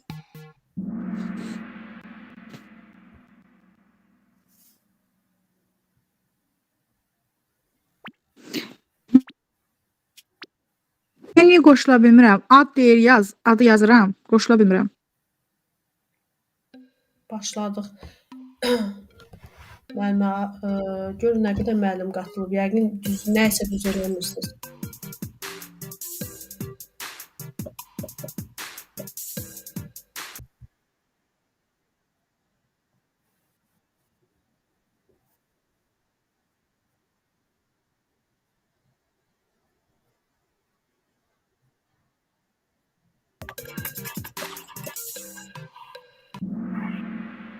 Burada deyir, səhv cavabı seçin. Biraz bunu işığını, aha. Səhv cavabı seçin. 27 nəfər doğru cavab verib. Lisey humanitar sahədə istedadlı ilə fərqlənən şagirdlər üçün deyil.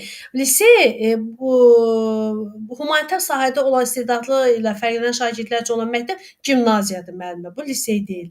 Evdə təhsil, ümumi təhsilin evdə təşkil forması bu doğrudur. Fərdi təhsil ümumiyyətlə iki deməli hal üçün nəzərdə tutulur. Uzun müddət təhsildən yayınan şagirdlər üçündür. Bir də xüsusi istedadı ilə fərqlənən şagirdlər üçündür bu fərdi təhsil. Bunlar deməli doğrudur. Amma səhv cavabı deyirsə, lisey deyil. Burada cavab gimnaziya olmalıdır. Tamamilə doğrudur. Aha. Samirə müəllimə birincidir. Davam edək. Borayeva Samirədir yəqin, hə müəllimə? İkinci sual.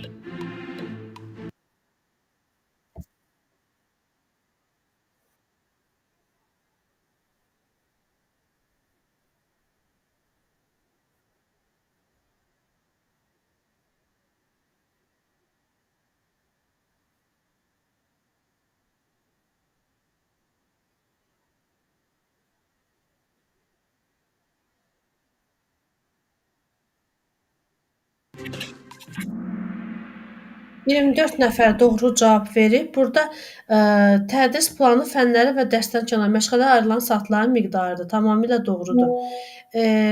Burada bir dəqiqə. Burada gör nə idi səhv cavabıdır. Burada bir dəqiqə doğru cavab. Səhv cavabı deyir.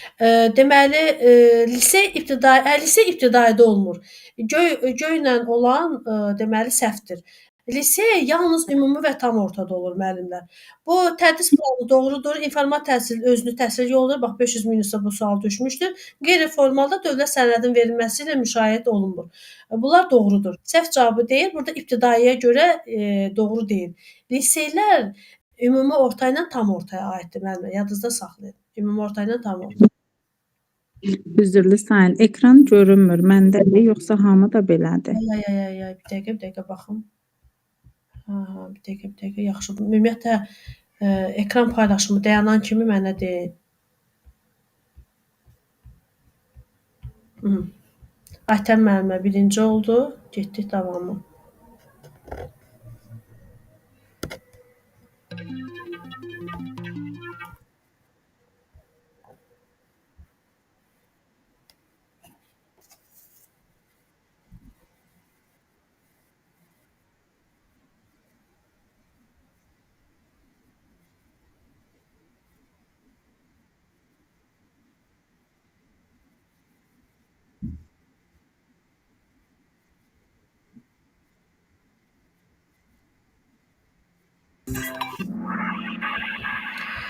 Burada da səhv cavabı deyir. Deməli, respublikamızda 21 nəfər doğru cavab verib bu suala. Respublikamızda məktəbə qədər təhsil 5 yaşlı uşaqları əhatə edir. Xeyr, o məktəbə hazırlıqdır. Məktəbə qədər 1-6 yaşlı. Yəni səhv cavab burada budur. Sərbəst təhsil vaxtından əvvəl məktəbi, hər hansı bir təhsil səviyyəsini bitirməyə aiddir. Məsələn, uşaq 3-cü sinif, 8-ci sinif, 10-cu sinifdə oxuyursa, 1 il tez qurtara bilər. Yəni 3-cü sinifin tutalım ki, 2-ci yarımilindən 4-cü sinifin 2-ci yarımilində oxuya bilər. 8-ci sinifin 2-ci yarımilini 9-cu sinifin 2-ci yarımilində bitirə bilər. O gedib deməli idarə regionalda imtahan olur, imtahandan keçirsə, sərbəst təhsil şəklində hazırlaşıb orada keçirsə, yəni xüsusi istedadlı şagirdlər olur da, onlar vaxtından əvvəl məktəbi bitirə bilər. Bu doğrudur. Standartlar 5 ildən az olmayan dövr üçün hazırlanır. Təhsil müəssisəsinin fəaliyyəti necə tənzimlənir? Təbii ki, qanunla, bir də nizamnamə ilə. Biz ümumi təhsil müəssisəsində işləyirik də, düzdür? Ümumi təhsil müəssisələri yadınızda saxlayın. Baxın, burada müsabiqəyə gedən müəllimlər var. Ümumi təhsil müəssisəsinin fəaliyyəti necə tənzimlənir? Ümumi təhsil müəssisəsinin fəaliyyəti, ümumi təhsil haqqında qanun, bir də nizamnamə ilə. Yadınızda saxlayın. Nizamnaməyə uyğun olaraq bizim fəaliyyətimiz müəyyən olunur. Bunlar doğrudur, doğru olmayan burada 5 yaşlıdır. Burada 1-6 yaş olmalı idi. Məktəbə qədər o bağçalar olur, uşaq evləri, körpə uşaq evləri. Onlar bağçalar 1-6 yaşlı uşaqları əhatə edir. Müəllimə, lisey nə idi? O liseyin qaydası nə idi? Bir də onu da deyərdiniz. İstedadlı şagirdlər üçündür, humanitar deyil də orada. Orada humanitar deyil. Humanitar gimnaziyadadır.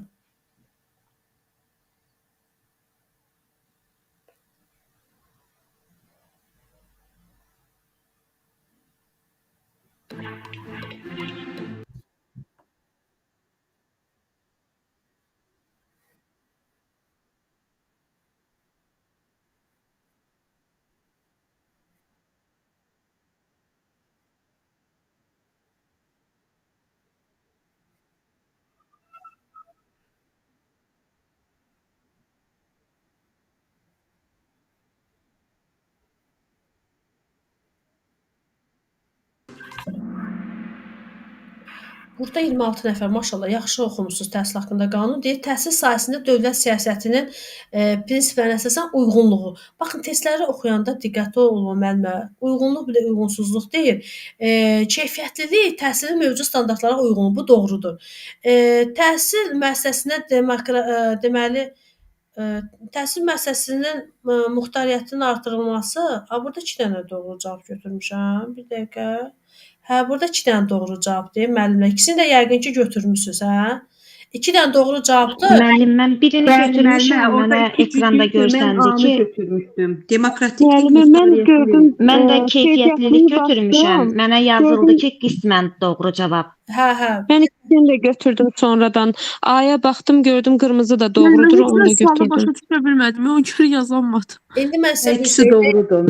Mən də çaşdım burada. Aha, diqqətlə qulaq asın. Burada ikisində, yəni bu kaotda elədi ki, Əslində bu sualda anlaşılmazlıq var da müəllim. anlaşılmazlıq yoxdur. İkisi də doğrudur. Görsə ikisinə də plus yazıb. Kim ki ikisi O bilirsiniz müəllimə, o dimlərdə olan açıq tipli suallar olur. 1 və 2, 1 və 3 o cür tipli sualdır da. Bəli. Burada elə bir ki 2 dənə doğru cavab var. Uyğunluğu deyil, yaşılla ikisinə də doğru eləmək olur ki. olur, hə, orada elə. Bəli, 2 dənə doğru cavab var. Orada elə bir ki sistemdə qoyanda uyğunluq testlərində orada deyirsən ki 2 dənə cavab olsun, onu basanda 2 dənəsini doğru götürmək olur. Yox, bir cavablı eləyəndə orada elə bir ki bir cavablı punkt var. Onu basanda yalnız bir cavab olur. Təhsilin fəaliyyətinin açıqlığının genişləndirilməsi bu nədir? Təhsilin fəaliyyətinin bu liberallaşmadır. Liberallaşmadır, bəli. Bəli, təhsilin faydalı nəticəyə istiqamətlənən müasir metodla təşkili isə bu isə səmərəlilikdir, millilik deyil. Baxın müəllimə, diqqətlə qulaq asın. Bax, keyfiyyətlə bağlı müsabiqəyə hazırlaşan müəllimlər, sizə bax sual veriləcək ki, bax, tutalım məktəb rəhbəri olmaq istəyirsiniz də, gedib nə iş görmək istəyirsiniz? Nə edə bilərsiniz ki, gedib məktəbin keyfiyyətini yüksəldə bilərsiniz? İndi müsabiqə qruplarımız yığılsın, nəticələriniz elan olanda bax, bunun niyyəsini biz danışacağıq inşallah. Hansı ki, bu qanunda keyfiyyət verilib, standartlara uyğunluq verilib, sən nə edərsən? Getdin testdən keçdin. Lap yaxşı. Əzbərlədin, öyrəndin, gəldin. Bir görə sənin hansı praktik bacarıqların var? Getdik müəllimlər. Aha. Növbəti sual.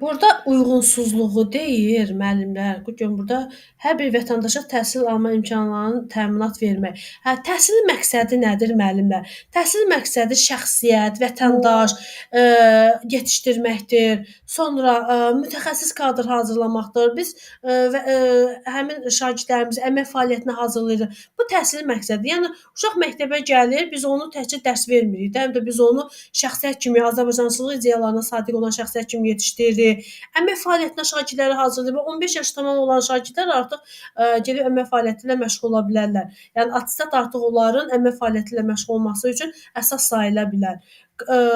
Amma hər bir vətəndaşa təhsil alma imkanı yaradılması bu dövlətin təminatıdır. Hansı ki, dövlət bizim hüquqlarımızı qoruyur ki, hər bir vətəndaş təhsil ala bilər. Bu məqsəd deyil. Bu dövlətin bizim hüquqlarımızı müdafiə etməsi üçün təminatdır. Aydındır? Baxaq görək burada. Aha, Salatın müəllim gəldi birə. Gedək növbəti sual.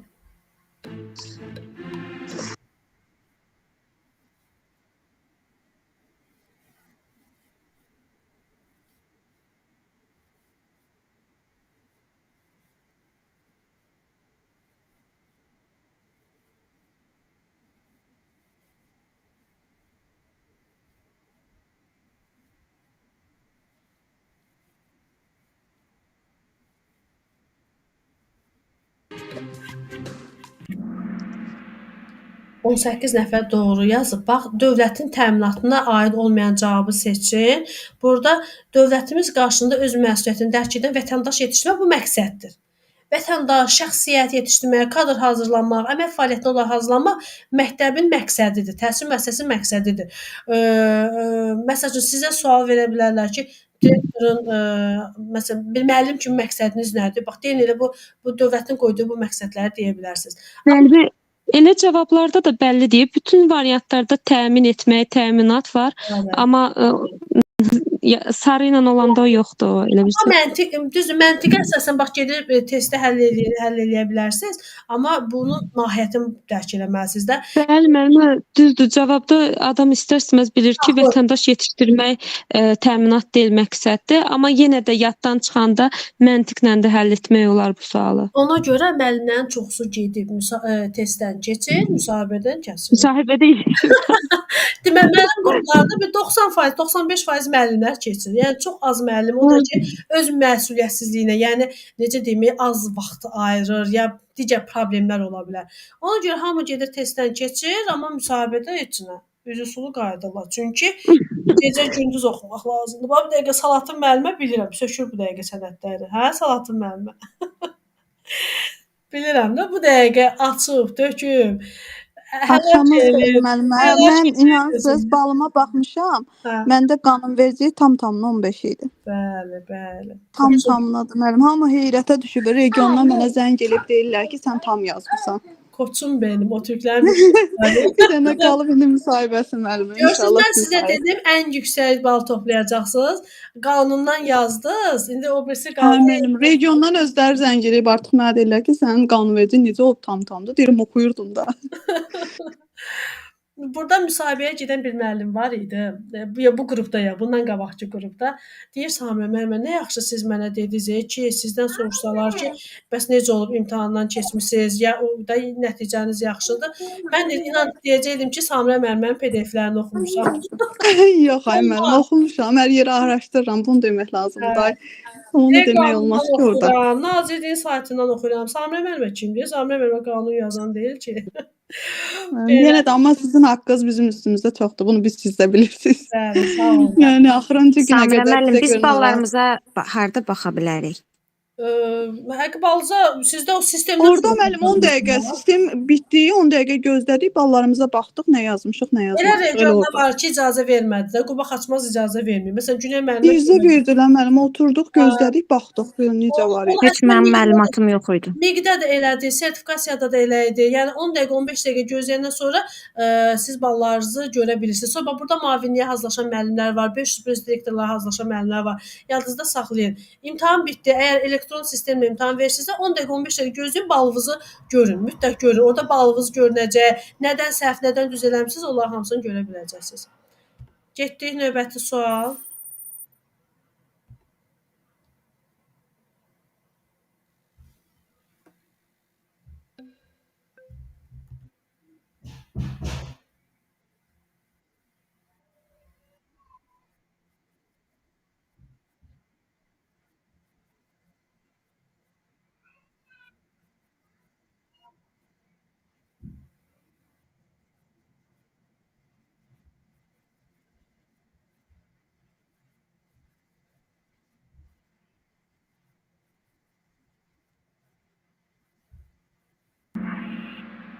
On 7 nəfər bu suala doğru cavab verib. Burada deyir səhv cavabı seçin də. İdman mərc oyununun o məktəbdə 100 metr olmalı idi. yadınızda saxlayın, bəli 100 metr.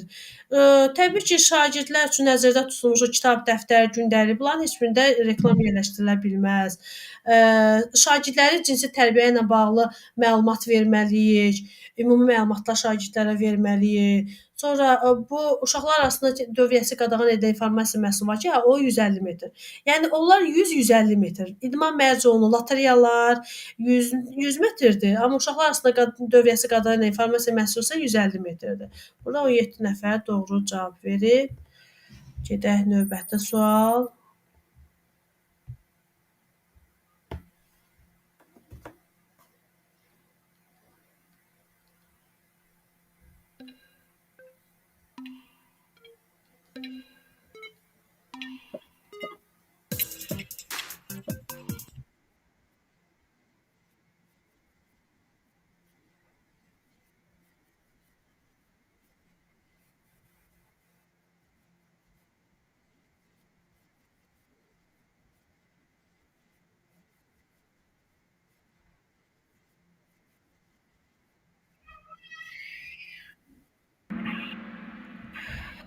Burada hansı şəxslərin ödənişli təhsil haqqı dövlət büdcəsinin vəsaiti hesabına ödənilmiş şəhid ailəsidir, valideyn itirmişdir, orqanizmin funksiyası deməli müharibə veteranı adlanmış şəxslər bunlar ödənişli oxuyursa dövlət hesabı, yəni dövlət ödəyir. Bunu yeni əlavə eləyiblər. Müharibə veteranı adı alınmış şəxslər. Övladları yox ha, özləri. Amma orqanizmin funksiyasının 61-100% pozulmasına görə əlilliyi olan 20 yaşına çatmamış şəxslər, burada 20 yaşına çatmamış şəxsdə 61-100% yox, 81-100% olmalıdır. Yadınızda saxlayın. 81-100% əlilliyi olan şəxs varsa, ona dövlət 20 yaşa qədər icazə verir. Əgər ki, sən 20 yaşa qədər əgər burada oxursansa, ödənişsiz istifadə edə bilərsən. Yəni dövlət ödəyəcək. Amma orada 61 deyil, 81%-dir. Bu hissəni unutmusunuzsa, təhsil haqqında qanunun 14-cü maddəsində geniş ətraflı yazılıb. Bir baxarsınız ora. Növbəti sual. 2 dənə sualımız qalıb.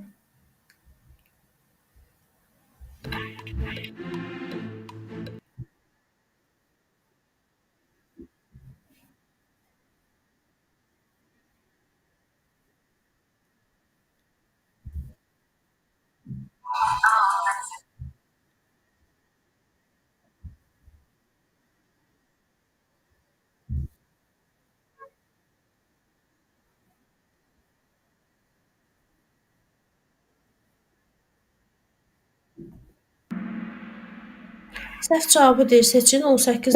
Mən bu sualı heç o birisləri oxumamışam. Birinci Bəli. mərhələ kimi onu Təbii bildim. sinifdə şagirdlərin sayı ən azı 15 nəfər, ən çoxu 20 nəfər olur.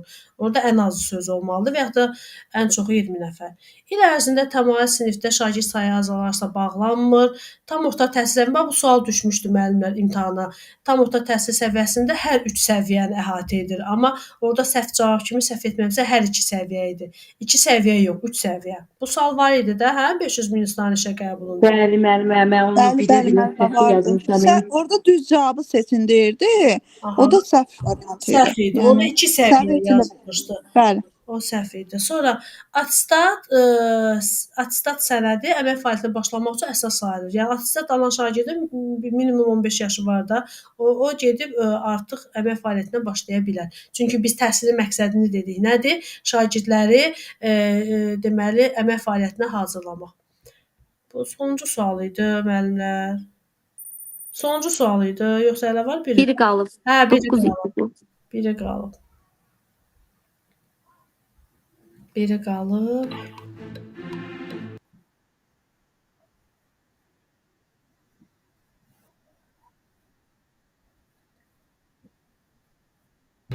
Mənimlə BFO Beynəlxalq Fən Olimpiadasıdır. RFO da Respublika Fən Olimpiadası.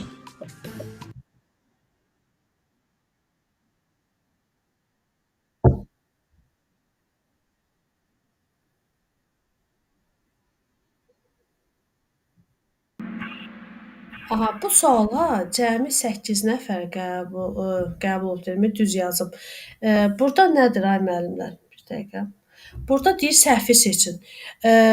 Deməli bir var Beynəlxalq Fən Olimpiadanın qalibi, bir də var Beynəlxalq Fən müsabiqəsinin qalibi, bir də var rayon Fən Olimpiadanın qalibi RFO.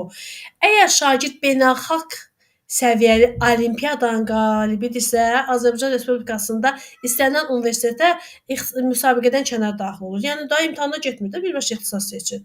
Respublika Fən Olimpiadanın qalibidirsə, müvafiq ixtisası üzrə, məsələn, kimya üzrə qalib olubsa, məsəl üçün 1-ci, 4-cü qrup üzrə verə bilər. Da 3-cü qrup üzrə verə bilməz. Yüksək səviyyəli beynəlxalq müsabiqənin qalibidirsə, yenə müvafiq ixtisası üzrə. Bax, bir var beynəlxalq müsabiqə, bir də var beynəlxalq olimpiada. Ən üstünü beynəlxalq olimpiadadır ki, getdin beynəlxalq səviyyədə olimpiadada qalib oldun, gəl Azərbaycan hansı universitetinə barmağı qoy, orada daxil olasan. Amma burada yazılıb yaşlı rəngdə müvafiq üzrə. Müvafiq yox, istənilən universitetə müsabiqədən kənara qəbul olunur. Baxın budur.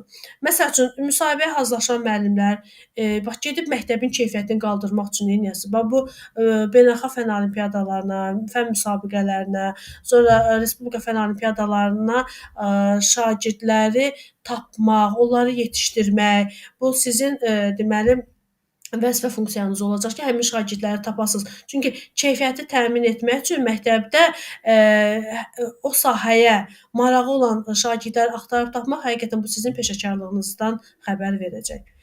8 nəfər bu suala cavab verib. İndi gəlin görək ay müəllimlər. Gəlin görək, burada artıq qalib olacaq. Müəllimə. Aha. Axşamınız xeyir olsun Samirə müəllimə. 10 dənədən 9-unu yazdım. Birini sonda gecikdim vurmağa. Mən də sondakını səhv yazdım müəllimə. Yox, mən gecikdim. Aha. Burada deməli Burada deməli Sara müəllimə 3-cü yer, Günel müəllimə 2-ci yer, Salatın müəllim 1-ci yer. Müəllimə, mən bir də axırıncını başa düşmədim doğrusu. Onu səhv yazdım. Bir dənə də o elə bir demokratikliyi götürdüm, o birisini götürmədim. Təbrik edirəm. Xeyirli uğurlu olsun. İndi burada indi bax elə də çox ballan Salatın müəllimə irəlidə deyil də. Yəni tez basıb Salatın müəllimə də hətta 8 sual düzdür, amma o irəlidədir. Günel müəllim. Mənim bildiyin yarımçıq götürmüşəm. Bir də axırıncıda axıra qədər oxumadım. Müəllimə, məndə də Tələsməyə başladım. Mən də 9 dənə düzdür, 10-cunun, yəni sonuncunu gecikdim vurmağa. Sizdən bir dənə müəllimə sonuncunu səhv yazdım. Bir də o birisini yarımçıq yazdım. Sizdə 9 düzdür olsa da, amma bir yerə çıxa bilmədiniz. Çünki Salatın müəllimə xalı çox. Burada saya görə deyil də, xala görədir. Yəni sürətə görə. Dedim 10-a 10 olsun. Hə, sürət oynayım. Mən əsas o şeyi yazdım idi. Çoxluğu lazım. 10-10 istədim eləyim, oynaya bilmədim. Eyb yox. Burada sürətə görədir. İndi müəllimlər Təbrik edirəm. Gəlin burada rapora baxaq görək. Səhvləriniz nə qədərdir də? Mənə əsas budur. İndi gəlin burada rapor veriləcək. Deyəm dəqiqə. Bir dəqiqə görüm kütüphane. Hə, raporlar buradadır. Gəlin burada görüm rapor hanı bala. Hə, rapor indir. Burada mənə əsas səhvlər lazımdır. Görək ən çox kimin səhvi var. Burada Əfqanə müəllimə dəstəsiz siz. Əfqanə müəllimə dəstəsiz. Əfqanə müəllimə dəstədir. Yoxdur dəstə Əfqanə müəllimə. Əfqanə müəllimə keçən dəfə xahiş elədi ki, biraz vaxtı artırın. Mən biraz vaxtı orada artırdım. Elə bir ki 20 saniyə qoyduğum sualların hamısı 30 saniyə qoydum. Baxın, bu da səhvləriniz müəllimlər. Bir dənə baxın, bu sizin səhvləriniz. Bir dənə düzü o, bir dənə səhvi olan bir dənə Günel müəllimədir. Bax, bu da səhvlərinizdir. Baxın da aşağı düşürəm, baxın. Orada 2 səhvi olan tutalım ki, Xəyala Sultanova var, Nigar var, Hicran müəllimə. Amma belə deyək də, gec basıblar. Ona görə biraz xalları aşağı düşüb. Bax, burada Mən sonuncu sualını oxuyub çatdıra bilmədim. Düzü variantları anlamadım ilk baxışda. Ona görə Mən də axırıncı sualı tam axıra qədər fikir vermədim deyə. Ona bəlkə diqqətlə fikir versəydim 9 olardı. Çünki o sualı bilirdim də, onun dərsinə diqqətlə qulaq asmışdım. Yaxşı da izah eləmişdiniz. Sadəcə sona qədər oxumadım sualı, ona görə yəqin. Gələn dəfə Google Forum üzərində test eləyərik. Orada hər kəs hər suala özü bilər, neçə dəqiqə vaxt ayırar. Google Forum arasında test eləyərik. Belə bu da sizin nəticələriniz. Bu da aşağı görürük. Samirə xanım, deməli orada məndə bilirsiniz niyə 8 oldu? Orada 2 dənə düz cavab olanda mən birini seçmişdim. Ona görə 8 oldu məndə. Kimdir da? Xəyali müəllimə. Orada 1-4 var idi cavab. 1-ci və 4-cü cavab doğru idi. Yəqin siz 4-ü seçmisiniz də təkcə ona görə. Mən bir cavabı seçmişəm, amma yəqin ona görə məndə 8 cavab düz çıxıb. Yoxsa bir dənə səhvim olub mənim orada. Yəni orada uyğunluq deyilsə, orada bir dənə olmur da, 2 dənə, 3 dənə, hətta 2 dənə. 3 dənə də doğru cavab ola bilər, 4-ü də doğru ola bilər. Uyğunluq, uyğunsuzluq deyəndə orada 2-dən, 1-dən çox cavab ola bilər. Hə, ona görə oldu yəqin. Bəli. Belə müəllimə, hamı balon gördü də yəqin elə, hamı balon. Bəli. Hamı balonu yəqin gördü. Burada belə test haqqında qanunda orada vacib hissələrdən elədik. Gələn dəfə Google Forms üzərində test hazırlayaram, elə işləyərik müəllimdə. Hansı mövzu üzrə olacaq gələn dəfə? Mövzu keçdiklərimiz olacaq, narahat olmayın. Keçdiklərimiz üzrə olacaq. Belə müəllimlər, dərsimiz bitdi. Mən bir dənə burada dəqiqə görüm, qayda qrupunda kurikulum göndərmişdim, hə müəllimlər? Aha, mən elə onu soruşacaqdım sizdən. Onu dediniz sual eləyəcəm. Müəllimə, bir dənə orada bir sual var idi. Məsələn, mən onda səhv yazdım. 61 100% olanda 18 yaşa qədər idi. Yox, orada 20 yaşdır. Mən də orada səhv eləmişəm. Orada 20 yaşdır, amma 61 100 deyil, 81 100% olmalı. 81 olmalı idi. Bəli, mən də orada səhv eləmişəm. Qanunda belə bir şey var idi orada ki, məsəl üçün 61 100 olanda faiz pozulmasına görə belə məsəl üçün nə bilim 18 yaşadakı 50'liyi olanlar. Yox, 81 100'dür mənim orada. Maddə 14-ü açın baxın təhsil haqqında qanunda. Orada bugün məndə burada açıq deyil, hə. Orada 20 yaşına qədər yaşı 20 eləyib, amma 81 100 var. 81 100% də ay müəllimə, bilirsiniz nə deməkdir? Bu yetim necə deyim, tərpənə bilmir. Təsəvvür 81 100% nə deməkdir? Tərpənə bu cəb oxuyasıdır. Yəni belə qanun. Birinci qrupdur da yəqin o. Birinci qrup. Bunu biraz aşağı, biraz faizini necə deyim, aşağı eləyin də, yazıq. Ona görə müəllimə mənim biraz şübhəli qaldı. Bilmədim orada nə götürür. Orada çox çaşdırıcı oldu, bəli. Mən də şəhid ailəsi. Mən də bir səhv Nəyə görə o sualı qoydum? Bildim ki, o sizin yadınızda qalmayacaq. Ona görə testdə qoydum ki, bildim ki, o testdə qoy, mən dedim o hissəni qoyum ki, o sizin yadınızda qalsın. Bilay müəllimlər, üzrünüz sayın, 15 dəqiqə gec qutardıq. Çünki testi tək eləmişsiniz də, mən həm də testi sizə izah edirəm. Ona görə o bizim xeyrimizədir müəllimə. Siz niyə üzrxahlıq edirsiniz ki? Çox sağ olun. Təşəkkür edirəm. Uşaq var da, onların vaxtı necə deyim, körpəli olanlar var. Biraz vaxtlarına daxil oldum, eyb yox. Belə müəllimlər oldu. Gecəniz xeyirdə qalsın. Müsahibəyə Çox sağ olun. müsahibəyə görə qatılan müəllimlər var. 1-2-3 müəllimə material göndərməmişəm.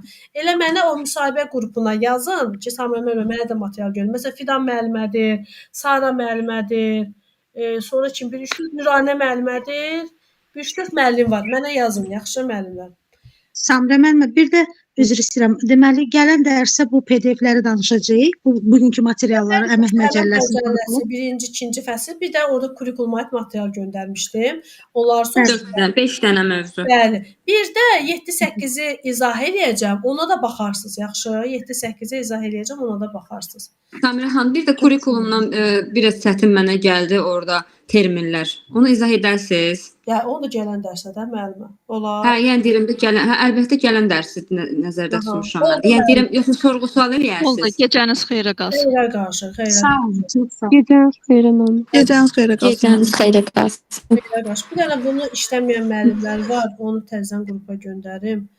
Burada bunun vaxtını, yəni görüm eləmişdim. Bir müəllim işləməmişdi. Müəllimə mən işləməmişdim. Onu atın, mən onu işləyim. Bir dəqiqə görüm ay müəllimə. Görüm bu harda.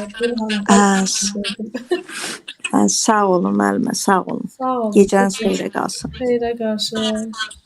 Çıxa bilərsiniz.